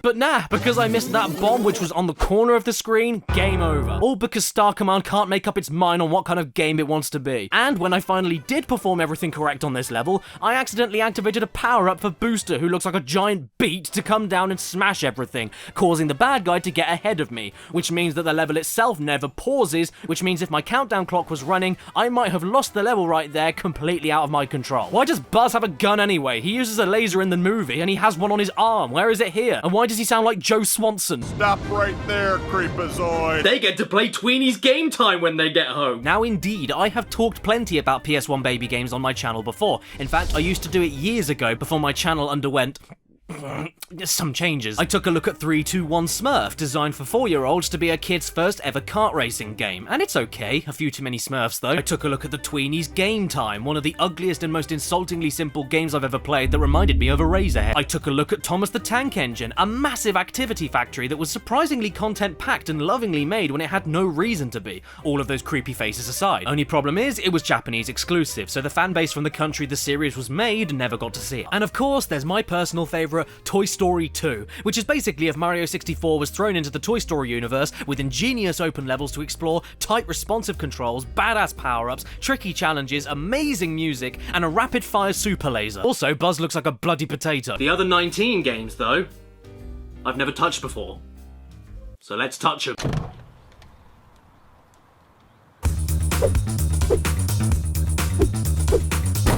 Lego Alpha Team. Hey, it's another Lego Game Boy Color game. This is gonna end well, isn't it?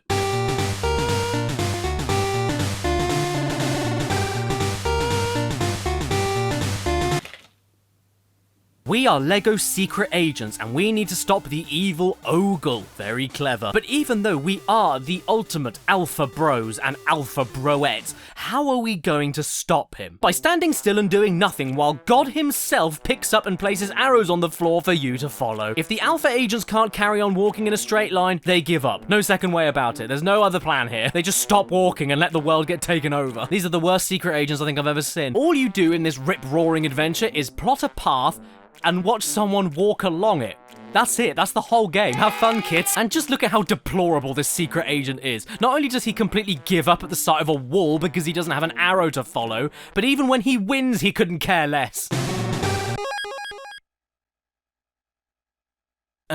Oh, and when you reach the exits of each level, make sure you enter them from the bottom, or else you'll just stand there and jump around like you have fire ants in your pants. This is all just completely pathetic. Look at the depth perception here. As in, there is no depth perception. I can't even figure out where to place stairs and arrows pointing towards them because height doesn't exist in this game. And you can't make mistakes because the dude can't even jump down a 2-foot ledge. Oh no, I don't know where to go. You can't move the god arrow around any faster on each level, which becomes a massive pain when they start getting bigger. And the soundtrack is just one song over and over again that isn't very good for your brain while you're trying to solve the very difficult puzzle of which direction do I make me go. This is like playing Legoland on the PC, but there's no theme park, and the only thing you're allowed to use is an arrow. My theme parks are the best. You know those Lego bricks that nobody likes? Yeah, you know the one. Yeah, those bastards. Everybody hates them and never uses them. Well, this game is exactly like that. A useless and unwanted Lego brick. I also did do a video on Crash Bash, but that was back in 2012. That was even before YouTube was taken over by Susan Wetwinky. And because that video is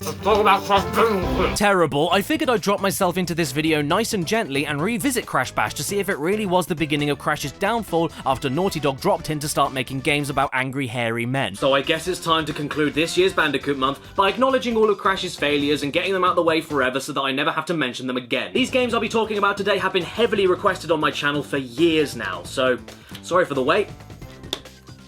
I hope this is what you wanted. Oh wow, check it out. It's Crash'em Bash'em. I reviewed this game when I was a clean-shaven child. The graphics as well are actually quite pleasant. The characters look good. And I don't know what I was talking about. This was the first Crash game to be picked up by another random developer after Naughty Dog lost the rights of the character to Universal. And that does spell bad news at the offset, but at least the new devs, Eurocom, didn't try to poorly replicate the original formula. They instead tried to do a Mario Party, but with a gorilla with an anus for a face. Doesn't mean the game is great though, despite it doing its own thing, because, spoiler warning, I don't think it's that great. Can we judge the game by the first world of adventure? No, we can't. Ignore him. Now, even though Crashley Bashley is a party game, if you're all by yourself, you can indeed play a single-player adventure mode. Ooh, get you. And in adventure mode, I decided to pick Cortex because when he's running, his hands turn into a canary. But you can't call this an adventure without a story. I mean, what do you think this game is?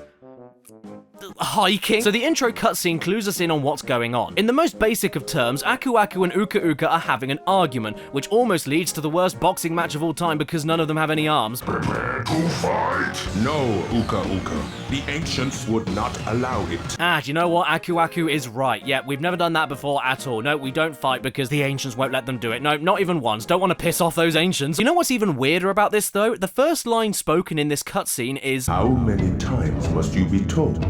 You cannot defeat me." So why does Uka Uka even try to fight Aku Aku after all of that? Why give him the ancient's excuse? You both can't hurt each other. Aku Aku said so. Do you have memory loss, Uka Uka? Can wood get Alzheimer's? Anyway, after this, Aku Aku has had enough and is about to bring the thunder. This bickering can go on no longer. Or he's gonna sound like a fed-up mother. And logically, just like when you catch your own kids bickering, there's only one way to settle it. Illegal cage fighting! Yes, instead of settling this tiny squabble between themselves, these omnipotent and all-powerful masks decide to steal their supposed friends and pit them against each other until only one is left alive. And Crash is A-okay with it. What is he doing? And so, by winning a random set of battle party games and fighting boss levels at the end of each warp room, your chosen character must beat out the competition for the glory of their own mask that forced them into this horror, and this somehow proves how great they are and who wins this pissy little argument. Even stranger, though, is that since I picked Cortex, Cortex, I'm fighting for the evil side, and yet the boss levels are all the same if you picked the hero side. Even Uka Uka says in the boss cutscenes, "You must first meet an old friend." So if they're old friends, why are we fighting the bosses? If the bosses are evil and friends with Uka Uka, including the final boss, doesn't that mean that the evil side already wins this argument by default? What's going on? Why are we fighting them? This story is a total disaster, no other words. It's as much of a mess as Tiny Tiger's character model. Cortex's hair, though, is on point. Look at it. It's so on point that it is a point. His hair is so sharp he could open an envelope with it. So Crash Bandicoot Bash Bandicoot, like I mentioned earlier, is Mario Party for the entirety of the gameplay, but without the game board or dice to roll, and it's worse. You just win mini-games over and over again to progress, and where some of these games on their own are totally passable and fun in their own right, where Crash Bash fails is with the tedium of it all. This is one of the most repetitive games I've ever played. In fact, it's so repetitive that in the first warp room, you get 4-way Pong, polar bear fighting, pogo stick bouncing, and 3D brawling. And then in the second warp room, you get 4-way Pong, polar bear fighting, pogo stick bouncing, and 3D brawling. Foon! Sure, there's an additional game mechanic added in for the copies, but they're still copies. They feel exactly the same to play, and many of these mini-games are copied up to 3 times throughout the adventure mode in different warp rooms, with nothing but a different coat of paint. And that's not all. Get this, in order to unlock the boss battles from each warp room, you need a certain amount of trophies. And no, your wife doesn't count. To get the trophy on one of these levels, you need to win the minigame in question not once, not twice, but 3 times. And this isn't a best out of 3 system or anything like that. The game keeps on going until anybody in the match wins 3 times, meaning that you could potentially replay the level 9 times in a row in order to win just 1 trophy. And that's assuming you even win on the 9th attempt. So you get the 4 trophies from Warp Room 1, unlock Boss 1, and then think to yourself, God damn, I can't wait to see something new. Warp Room 2 has exactly the same minigame styles you just did, aside from 1 extra level you haven't seen before, and you still need to win them all 3 times each. And then all of a sudden, Boss 2 won't let you in, because you need trophies, gems, and crystals to get inside. But where do you get the gems and crystals from, you bitch? Why? By going back through all the levels you've already replayed a million times over and replaying them again. But this time with an overly frustrating crutch, like randomly growing insta-kill mushrooms taking over the stage, or you beginning the stage with less health than everybody else. Yes, Engine, this is a great idea. When 2 giant missile-equipped mech suits can't take down a tiny bandicoot, just spin around and spit balls out of your mouth, that'll get them. So yeah, the single-player adventure mode, aside from the decent bosses, it's pretty horrendous. And unfortunately, unless you own a first edition black-labeled European version of Crash Bash, like I do, there's no code you can put in anywhere to unlock all of the multiplayer games straight away if you want to just jump into a match with a few friends. You have to go through the adventure mode and unlock everything in that tedious goddamn way. Otherwise, you're stuck with 4 minigames total with 4 different skins, and that is it. Unless you have a copy of Spyro 3. Yes, stay with me. By holding L1 and R2 on the title screen for Spyro 3 and pressing square, you get access to a hidden Crash Bash demo. And then, if you type in a specific code on the title screen of the demo, you are then granted access to a cheat menu, where you can not only manipulate and change basically everything on the screen, but also have access to nearly every single level, fully multiplayer compatible and all. You are missing a few of the final minigames, and you only have 3 bosses to pick from, boss 3 of which apparently being Homer Simpson. But yes, essentially, nearly the entire Crash Bash game is hidden on a Spyro 3 disc, which I guess just goes to show you how little space Crash Bash's full disc was using in the first place. I can't believe they left this here accidentally. It's so damn cool. Look, you can even see the exact date and time that this beta build of the game was placed onto the Spyro 3 disc. How adorable. Okay, what I just said about the no effort thing, that was harsh. There is quite a bit of effort put into some of Crash Bash. The soundtrack, for instance, is one of Crash's best on the PS1. In fact, below Crash 2, I'd say it was the second best, so go and check it out. And when you do have all the mini-games unlocked, it is a decent distraction with friends, but getting to that point legitimately, which the majority of players of this game had to do, is hellish. Too many freeze frames I was able to grab from this game were absolutely horrifying, and a far cry from the detail you'd expect from the Crash universe, even on the PS1. And come on, man, Cortex's head here looks like a boiled egg on top of a frisbee. I can see a good game here.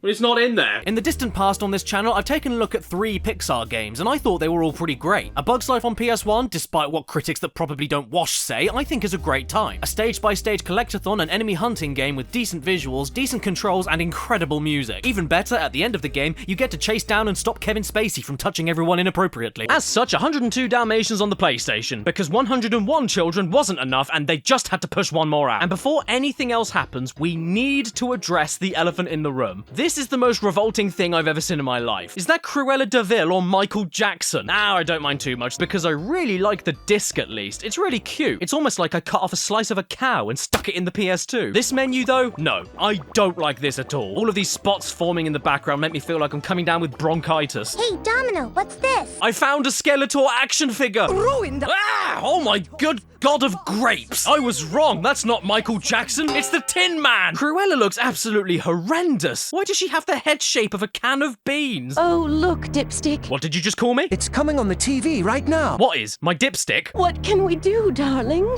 I'll tell you what we can do. I'll grab Cruella and shove her in my triangular whistle hole. The voice acting in this cutscene, I mean, it's perfect. It can't be improved. Not even Barry Wilton can make it better. Just listen to how the TV news reporter is cut off to carry on the story. Scotland Yard is now on the case and...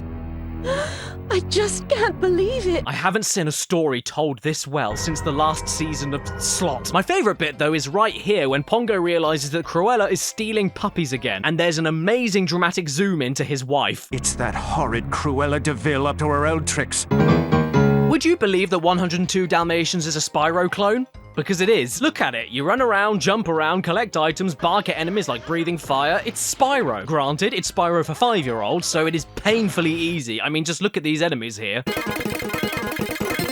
Nemesis missed leg day. You even need to find a set amount of valuable items to unlock more areas, but instead of orbs or dragon eggs, it's your siblings. All right.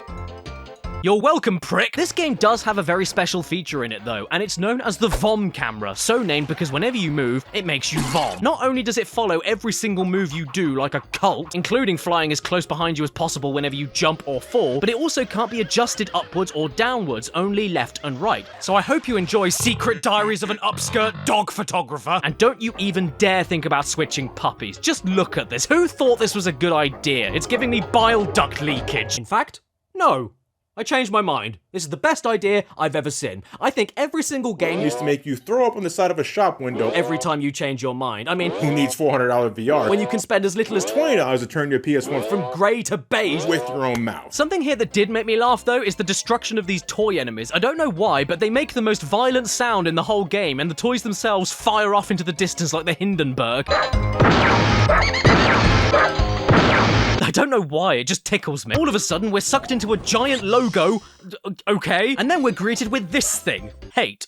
All I know is hate. I am Sergeant Tibbs. Then we get inside this toy factory, and lo and behold, now the camera is too far up. I couldn't handle it anymore when I got to Cruella de Vil pinball. That's a sentence I never thought I'd say. Because all that happens is you get bounced around all of Cruella's bouncy lumps, forever and ever. You can never stop. No one knows when you go, or where you go, or where are you going, or when you stop. Who knows where you're going? I don't know where you're going. It doesn't matter. You can't get out. It's just stuck here forever, so you can't handle this anymore. From staring up inside the gallbladder of a puppy, to the spinning character switching, to the Cruella pinball bouncing, I think I'm gonna spew. Just stop everything right now. Oh, look. The game is paused. So the first proper game we're gonna be looking at is Crash Bandy. Time to start the game up then. You know what? I don't want to play games on YouTube anymore. I want to be an animal fact channel. So yeah, Crash Bandy on Android. A game where crabs slide on oil, you walk into crates to make them fall apart, you jump on bouncy boxes without ever moving your legs, and Aku Aku is bald. Oh, hole. A shit. Well, I just broke the only box I could use to get around it, so what do I do now? Oh, of course. Well, hey, at least they managed to steal the Crash Bandicoot staples like TNTs. Oh, okay. Should I spin it? I'm gonna spin it. One of my earliest videos, I even took a look at Santa Claus Saves the Earth, and that was...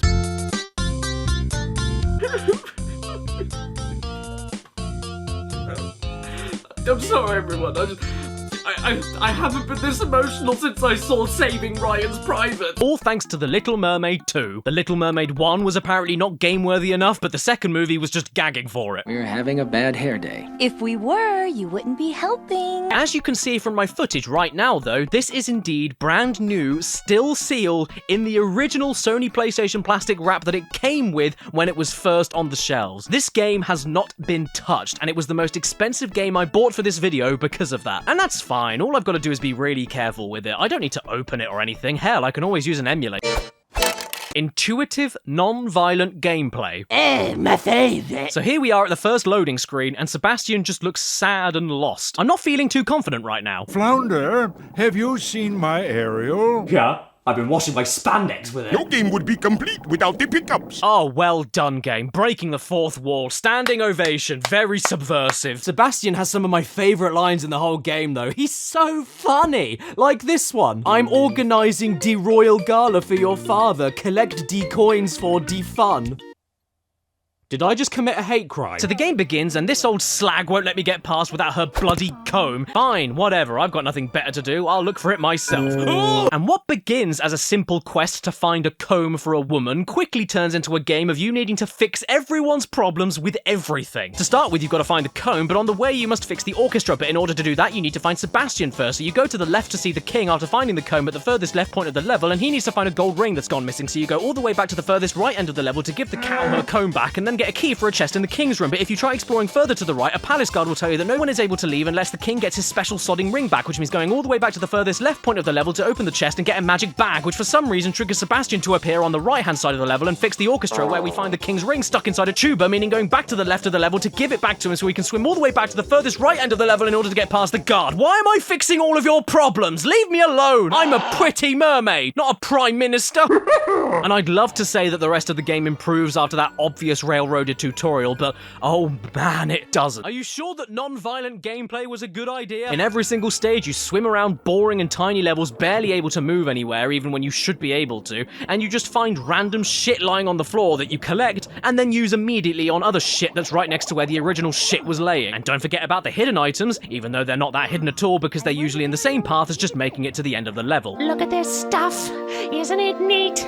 Wouldn't you think they cut off my feet? Plus, it's extremely hard to see where the hell you're even going because the camera is too close to Ariel's breets. You can't make out what's just part of the background, what's a path you're allowed to go on, and even what's able to hurt you. Oh, yeah, that's fair. Thanks so much, Mrs. Vagelus. Attack me with a crab in the background that's not even touching me. Whoa, what? There's a shark. What? There's a shark that's trying to eat me, but you said there was no violence. What do you call this? Where do I go? Where do I go? I don't know. No, I got eaten. Oh, my mistake. No, we didn't. We got spat out. Oh, okay. It's Ursula. Hello. And then the game just quits itself and boots me back to the main menu. Right, so as it turns out, in this totally non-violent video game where you get swallowed by sharks, every single time you die, including just then, even though I clearly got spat out perfectly alive, you get immediately thrown through a loading screen to get back to the main menu, and then have to go through another loading screen to load the level up again from scratch without any items collected every single time. So stop collecting anything, I'm going off to the next level. And now we're in a burning shipwreck and have a short time limit to save a drowning prince. But don't worry, no violence. And then after about 15 minutes, we're in a boss fight against Ursula. 30 seconds later, we finished her off and we've saved the day. All thanks to the Little Mermaid with a big penis. So I guess that's all we get for the first movie, because now we're suddenly controlling a child. It must be Ariel's daughter, I guess. But since she is indeed a child, that means she's even slower than Ariel and can't even attack. Not only that, but she also needs air, otherwise she'll suffocate.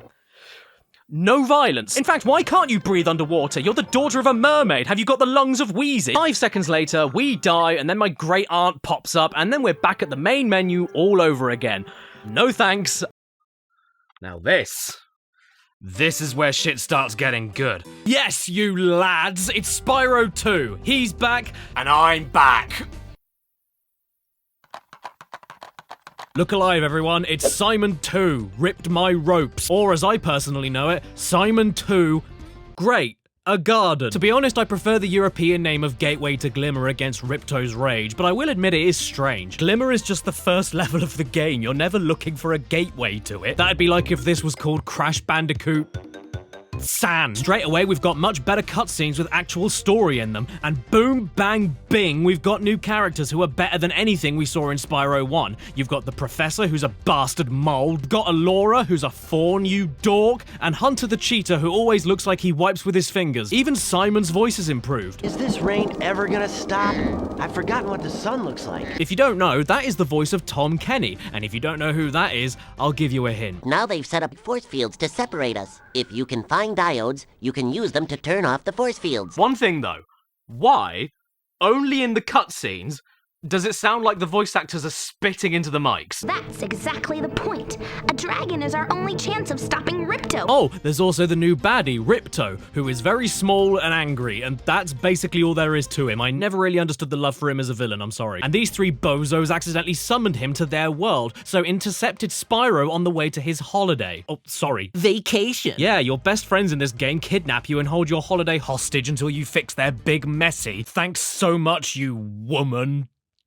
Donkey. Spyro 2 as a game, though, is basically Spyro 1 again, but everything is better. Literally everything. It's like jumping from Crash 1 to Crash 2, or pre-vomit to post-vomit. There's just so many quality of life changes here, it's not even funny. The glide falls a little bit slower to make long jumps easier, the charge control's a lot tighter and lets you jump higher while charging to make rushing around levels twice as easy. Sparks the Dragonfly picks up gems from further away, he eats butterflies from burned animals much faster than Spyro 1, the camera moves around you a bit faster, the sound effects are guttier and have more punch to them, and on top of the updates to existing ideas, there's all of the new stuff added in too, like auto-saving, which was a massive deal, because back in those days, we didn't have it. Now you have a hover move to give you extra time to correct a glide, and give you a tad more height and distance at the end of your glide. Now, instead of getting extra lives from the life clam, while Sparks is at full health, you can stack him with multiple burned animals to eventually give you a life if you eat enough. Spyro can spit. Enemies now don't drop gems to collect and instead add to a defeated enemy tally that can help you unlock a temporary power-up specific to that level, giving you way more chances for supercharging alongside brand new powers like spring jumping, projectile super breath attacks, and temporary flight in the level. And speaking of levels, you now only need to collect one thing at the end of the stage to beat it, with optional missions dotted around each level awarding you orbs that can be used to unlock further levels, bosses, and secrets. And they can sometimes be centered around the platforming that Spyro does best, or something totally new and different like hockey matches against this freak, various puzzles hidden around the stage, or blowing up a load of UFOs piloted by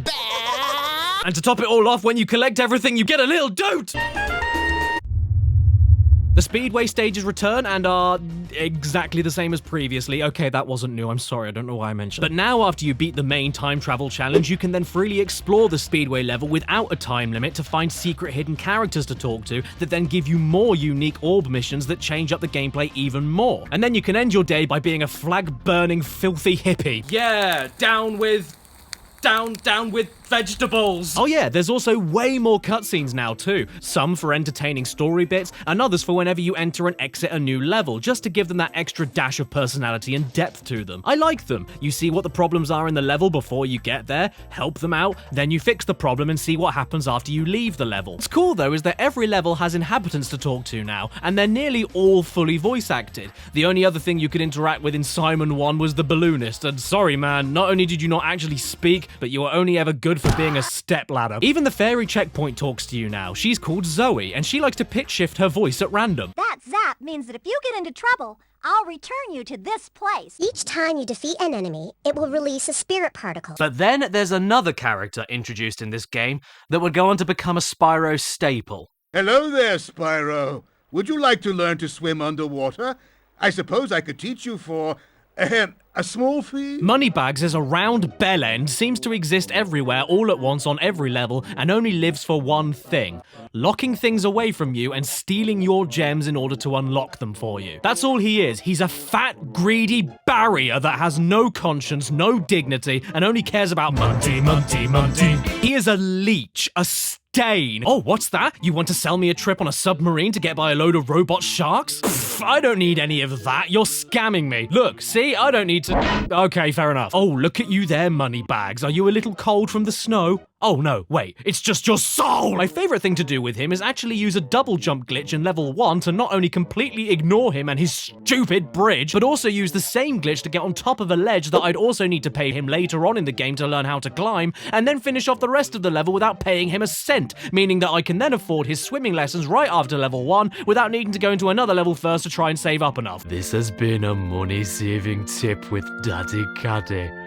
Next week, we'll find out how to stop yourself from spending your own money by learning how to keep pennies in your ass. The levels are bigger and give you way more stuff to do and leave a longer lasting impression, but they aren't so big as to make you go, oh no, I can't eat that. And the music is miles better as well. In fact, I'd go as far as to say it sucks. Milkshake through a big straw. It's way more creative, zesty, multi-instrumental, and more percussive. There's even vocals on some of the tracks, my favorites being the one that sounds like a meditating Mr. Bean.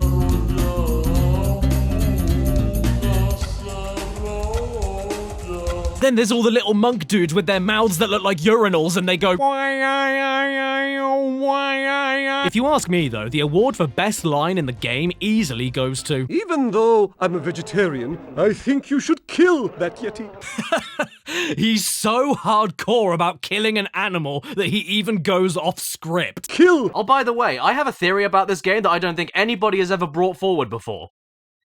Hunter is Ripto. And no, I don't mean just because of their exact same size. Other characters in the game are all like, can you help me tie my shoelaces? And then you help them and they reward you. But Hunter, he deliberately bricks himself in igloos and hides orbs from you until you nearly kill yourself on a jet ski parachute. He won't give you 2 orbs that you desperately need to save the world unless you run around in a sub-zero cave catching crystals to amuse him. He won't give you the items that you need to defeat the man that he summoned himself until you jump on his captured manta ray and follow a seahorse through a bubble of fart. He plays dumb, but he's not dumb. He has like half of the orbs you already need in his pockets and just doesn't give them to you because Lamau. And have you ever noticed how you never see them together on the same screen? He's the bad guy here. He is Ripto. I also love the way that so many characters have that low poly PS1 over-exaggerated head and mouth shape too. They all look like talking drum cymbals. There's even this one level where you run around and find all of the bones of a skeleton to put him back together. How beautiful is that? It's so good to see my friend looking healthy again. Does he? Oh no, what does that mean? What's gonna happen?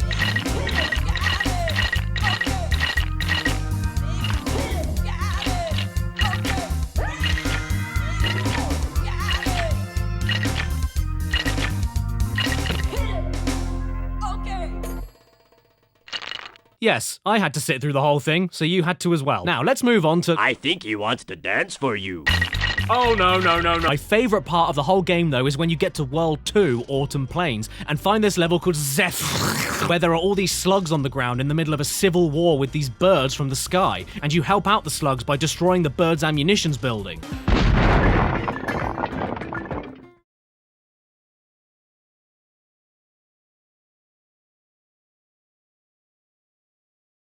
Wow! What an explosion! My disc is a little scratched. But then immediately after that is another level called Breezy Windpipe, where you go to the homeland of the birds in that same war, and then you help them get their airship running again so they're able to counterattack Zephyr, ensuring that the war can rage on for many years to come. I love Zephyr anyway, though, because there are these baby birds that spit ammunition from mother birds, dropping it from the sky into their mouths, and when they don't have anything, they're like, Mummy, I'm hungry, feed me, Mummy. Oh, you're hungry, are you? Yeah, well, I've got your mummy right here, you little scab. Then there's a bit where there's a slug named Romeo and a bird named Juliet in a tragic star-crossed love on the battlefield, and you need to reunite them in this extremely fun magic seed platforming puzzle where different platforms grow in different soil, and when you want the seed back, the soil clenches like a bumhole, and after solving the puzzle, Juliet sounds like this. Romeo, wherefore art thou, Romeo? Oh, there's Romeo. There's just so many fantastic moments here. How about that mission where you have to get the professor's pencil back by trading an egg with a nest that spits out a seed to go into a plant pot that spits out a rubber duck that goes with a duck family to give you a turnip, okay, which then needs to go into a cauldron which spits out a coin that goes into a water fountain that gives you a very soggy pencil. It's so good, man. And how about the secret agent that sounds like, I'm a secret agent. And when he's looking around to make sure you aren't following him, he does that.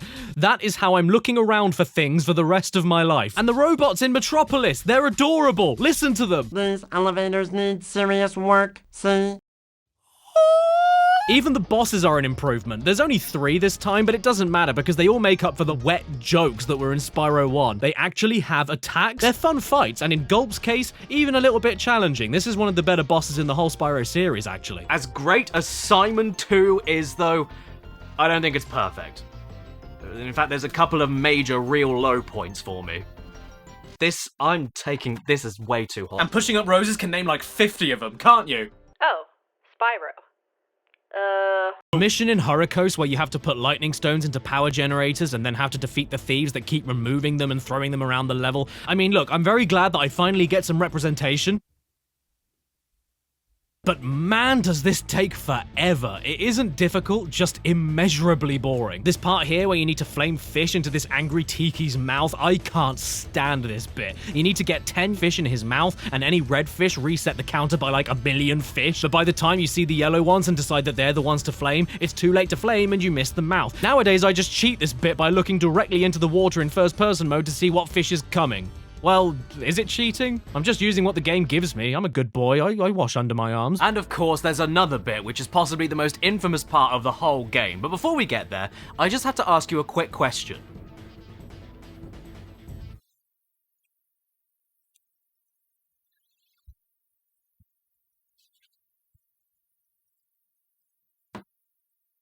Trouble with the trolley. Okay, well actually, get ready for me to be a contrarian. This isn't hard. It's not easy, but it's really not that bad. I don't know what you're talking about, you whinging wets. In fact, while recording footage for this video, I finished the mission first time and then had to start the mission again and deliberately blow up in order to record the guy saying, "Trouble with the trolley, eh?" I mean, I don't know what to add. It just isn't that hard. And you know what else isn't? The turtle soup mission. Yeah, I said it. What's the big deal? Just keep looping around the pipes that they spawn from and then knock the turtles away if you come across them. They'll bounce all over the place and it gives you plenty of time to get them back in the water. What's the big deal, you baby bitch buggers? And the dinosaur egg hatching and eating the village people. Yeah, sure, I failed this one like once or twice, but once you get the pattern down, it's just like Simon Says, but if Simon only had 8 Simon noises for you to copy, and then Simon played the same Simons every time you Simon. And what about the bombing genie mission in Scorch? Not a big deal either. Did it on my first go. Here's a tip for you if you're struggling. Stop charging after him and stick to the wall so that you avoid most of the bombs bouncing off of them. You can't rush this bit, just go slowly, especially around the steps. You're gonna hate it if you try charging, trust me. Nah, mate, you wanna know what the worst mission of the game is? Will you escort me past those Earth Shapers? No! How about instead you suck my nads? I hate this so much. So you've got this motherless goat who has a potion to give Hunter because he wasted his month's rent on a new pair of concrete Nikes, and even though the goat is literally next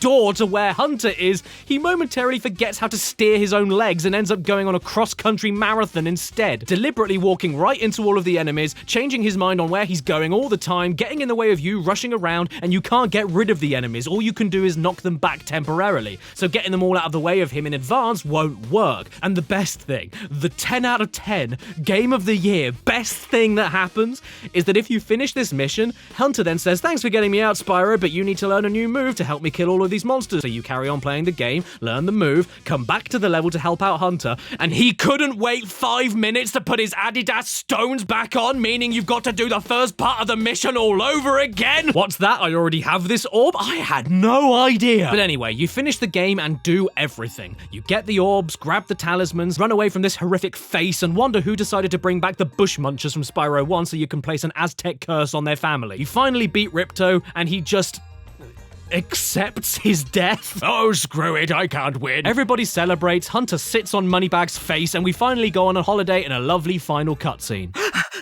It isn't a cutscene, I got you. Dragon Shores is the final level that is literally just a fun fair that rewards you with tickets in order to unlock a theater to watch the game's cutscenes again.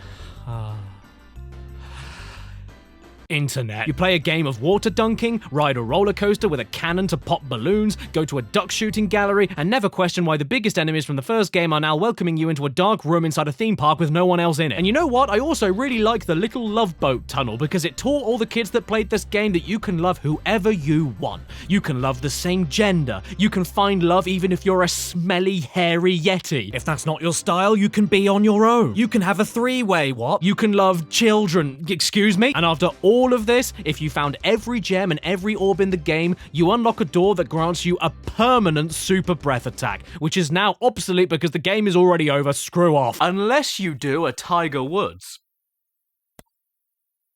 And cheat. Yeah, just quit the game and then start a new game that overwrites the completed save file, and voila, you now have super breath from the minute you start the game. How sick is that? And that's not all that you can cheat. Do you want to make Simon look like he has leprosy? Because you can do that. What? That's still not enough? Well, how about a big head mode? Yeah, you can do that too. Finally, a game character just for me. What? Is that still not enough? Well, how about this?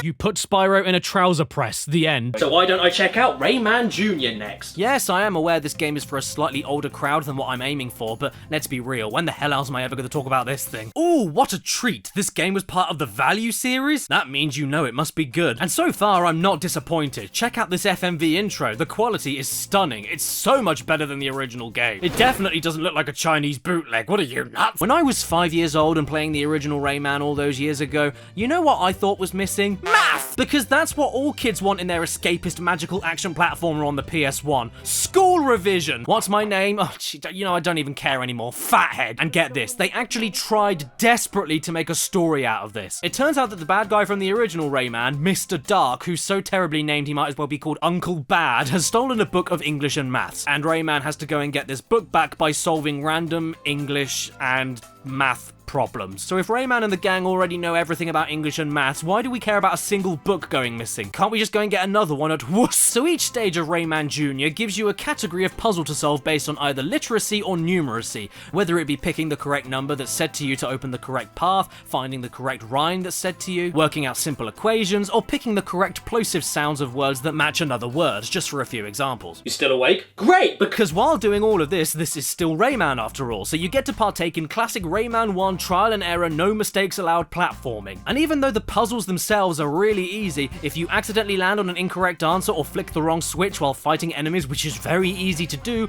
you don't get a second chance. You lose a life. Just like in real school. And this is even assuming you avoid falling off platforms with knockback, which has nothing to do with the incorrect answer and is just the trial and error gameplay screwing you up. Half an hour of simply walking to the correct number that is spoken to you over and over again while dealing with frustrating platforming. And if you're on your last life and make it to the very last part of a stage only to get hit by the flat end of a pencil because, as we all know, that's the sharpest bit, or get attacked by nothing in the ceiling, you have wasted 30 minutes of your life and have to do all of the mind-numbingly slow and boring question answering again. That's why each stage takes so long. It's the long-winded and ridiculous lengths the game forces you through to answer just one question, which are often extremely slow and boring platforming to begin with. Do you want me to have fun while I learn or not? Oh, and can you imagine doing that with Rayman? Rayman Jr. is the ultimate joke game for strict parents. I mean, you can just imagine a kid back in the day asking for Rayman on the PS1 for Christmas or something, and then they get Rayman on the PS1, but with learning in it. Oh, sorry little Billy, we got you this Rayman because we thought you wanted it. You weren't specific enough for a 7-year-old, and hang on, when did my tiny hands come back? First up, Elmo's Letter Adventure, because of course, a game teaching children about how easy it is to spell is best left to a show that looks like it should be called Sesame. So what do we do in Sesame Street Elmo's Letter Adventure? We walk around left to right to talk to the other residents of the street, and they give us new missions to go all over the world and find the letters of the alphabet. And I've got to give it to Elmo, he doesn't mess around with what he wants. Would you like to travel with me and explore the alphabet in a whole new galaxy? The rest of the game is one thing that you do over and over again. You walk forward and no other direction, stop and click on 12 identical copies of the same letter you're told to look for, and that is it. I mean, you can move left or right, but if you do that, you'll be making moves on the wall without consent, so just don't bother. The game only wants you to hold forward and do the rest of the work for you, because you're a kid and kids are stupid. And adjusting the difficulty makes no difference either. Even if you go to hard, the only thing that changes is that instead of finding 12 copies of the same letter, you find 20 instead! 20! It's the same exact game, just longer! Let's go into Elmo's playroom instead. Surely there's something fun for us to do here. We can do lots of fun things here. Oh yeah, you mean like the one thing we can do? Oh! Ratatouille! Yes, everyone, the game based on the movie plus the dump truckload of ports wasn't enough for the sweet little rodent. He also felt like he needed an exclusive side game for the Nintendo DS. Oh no, is the whole game gonna look like this? Yes. Yes, it is. This is just horrendous. This looks like shovelware, not a Disney Pixar branded game. This is worse than a Ratatouille toddler's coloring book. And all of the characters' noses look like sacks. In fact, I was so distracted by the ugliness of this thing that I actually have no idea what's going on. I clicked on a new game file, I get given a loading screen, and then there's a mini game. No backstory, no instructions. What am I doing? Am I sticking the same ingredients together to make a good soup? But Remy is giving me the ingredients himself. Why can't he just wait for all the same ingredients to come up and then give them to me all at once? Ah, who cares? I figured it out at least, and I think I'm doing pretty well. Okay, so after restarting the entire game to see if I missed something, it turns out that this itsy bitsy teeny weeny not obviously at all-y question marky was the only way to figure out the basics of each minigame you'll be doing here, so thanks for making it skippable. Couldn't you just put the instructions up here? It turns out that after you make a lump of dump, you just tap the screen to grab it with your fork, so that's good. On to the next minigame immediately. What? No bridge? No story? No main game? No. This is a mini-game set that is only a mini-game set. We're now slicing things with the stylus and... that's it. And then we're cooking things without moving any of the cookware. I'm sorry, what is this game? Why is it a game? What's the point of anything that I'm doing here? For 2 screens and touchscreen capability, this is one of the most restrictive and shallow games I've ever played. There's nothing here. You just jump from minigame to minigame with no scoring system, no linking segments, no rewards. I mean, cooking games on DS go together like bread and butter, right? It's touchscreen. It couldn't possibly be that difficult to make an engaging game, could it? Cooking Mama did this pretty well. Hell, there's even more complexity, variety, and content on the Mario 64 DS minigames, and they weren't even the standalone game. Peppa Pig on the DS offers you more than this. Peppa pricking Pig! I'll be taking a look at the game that the show was based on. For those who don't know, Skylanders is a series of simple 3D beat-em-up platforming games in the Spyro mythos, kind of like LEGO Star Wars in terms of style and feeling, except that it requires the use of a USB portal device in order for you to place different figures onto the portal and have them pop up in the game. Different figures have different abilities to get by different obstacles and unlock different secrets, and on its own, I don't think it's too offensive. It's a cute little idea. But in 2016, when we were constantly teased a Crash game on PS4 after 8 years of silence, to then have Sony go on stage and just mention casually, oh yeah, we're working on some remasters, and then go off and show a trailer for a game which had nothing to do with Crash directly, but instead had him as a cameo. People were not happy about this announcement back then. Remember, this was before we had seen anything to do with the Insane trilogy, and after all of the games that had spiraled Crash off downhill. This was Crash's official PS4 comeback. So to see him coming back on PS4 but in a children's toy collecting game was a bit of a bait and switch. But hey, at least the figures are pretty awesome. I love these little things. I also accidentally bought 4. Before we get onto the Crash content though, let's take a look at the game as it is. The story of Skylanders Imaginators is that Spyro is having a race, and then evil comes in and stops the race. And by the way, the character design of Spyro makes me wet in a bad way. So I guess it's now time for me to pick up my figures and place them onto the portal. Oh my god, it's magic! Look! Look who it is! From my toy!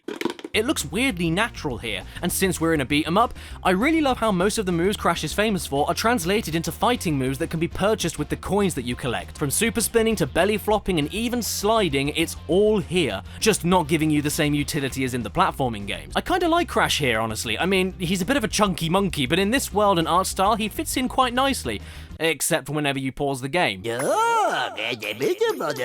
Crash, are you having a stroke? Your design, however, I'm sorry, your design is disgusting. Your face looks like a pug that was stung by a wasp, so I'm gonna switch over to Cortex and shoot some holes in it. Throughout the game, you can activate different shrines to give the figures you have new moves to play with, and to be frank, I thought it would be a case of unlocking one universal move for an entire class of figure to use, But as it turns out, you not only get unique moves for each character of each class, but even a unique cutscene of them getting it. This is a level of effort I can respect here. So this is called the Mysterious Ancient Place. And you have a mysterious ancient face. Oh, and before we carry on, I just wanted to mention how cool this little feature is. This here is a gem figure, and not only does it light up when you place it on the portal, I like the pretty lights, but it also allows you to create and store your very own Skylander that has a specific class based on the colored gem that you have. And this is as extensive as a bloody Bethesda game. Look at this, individual body proportions, accessories, weapons, skin, and my favorite, the voice.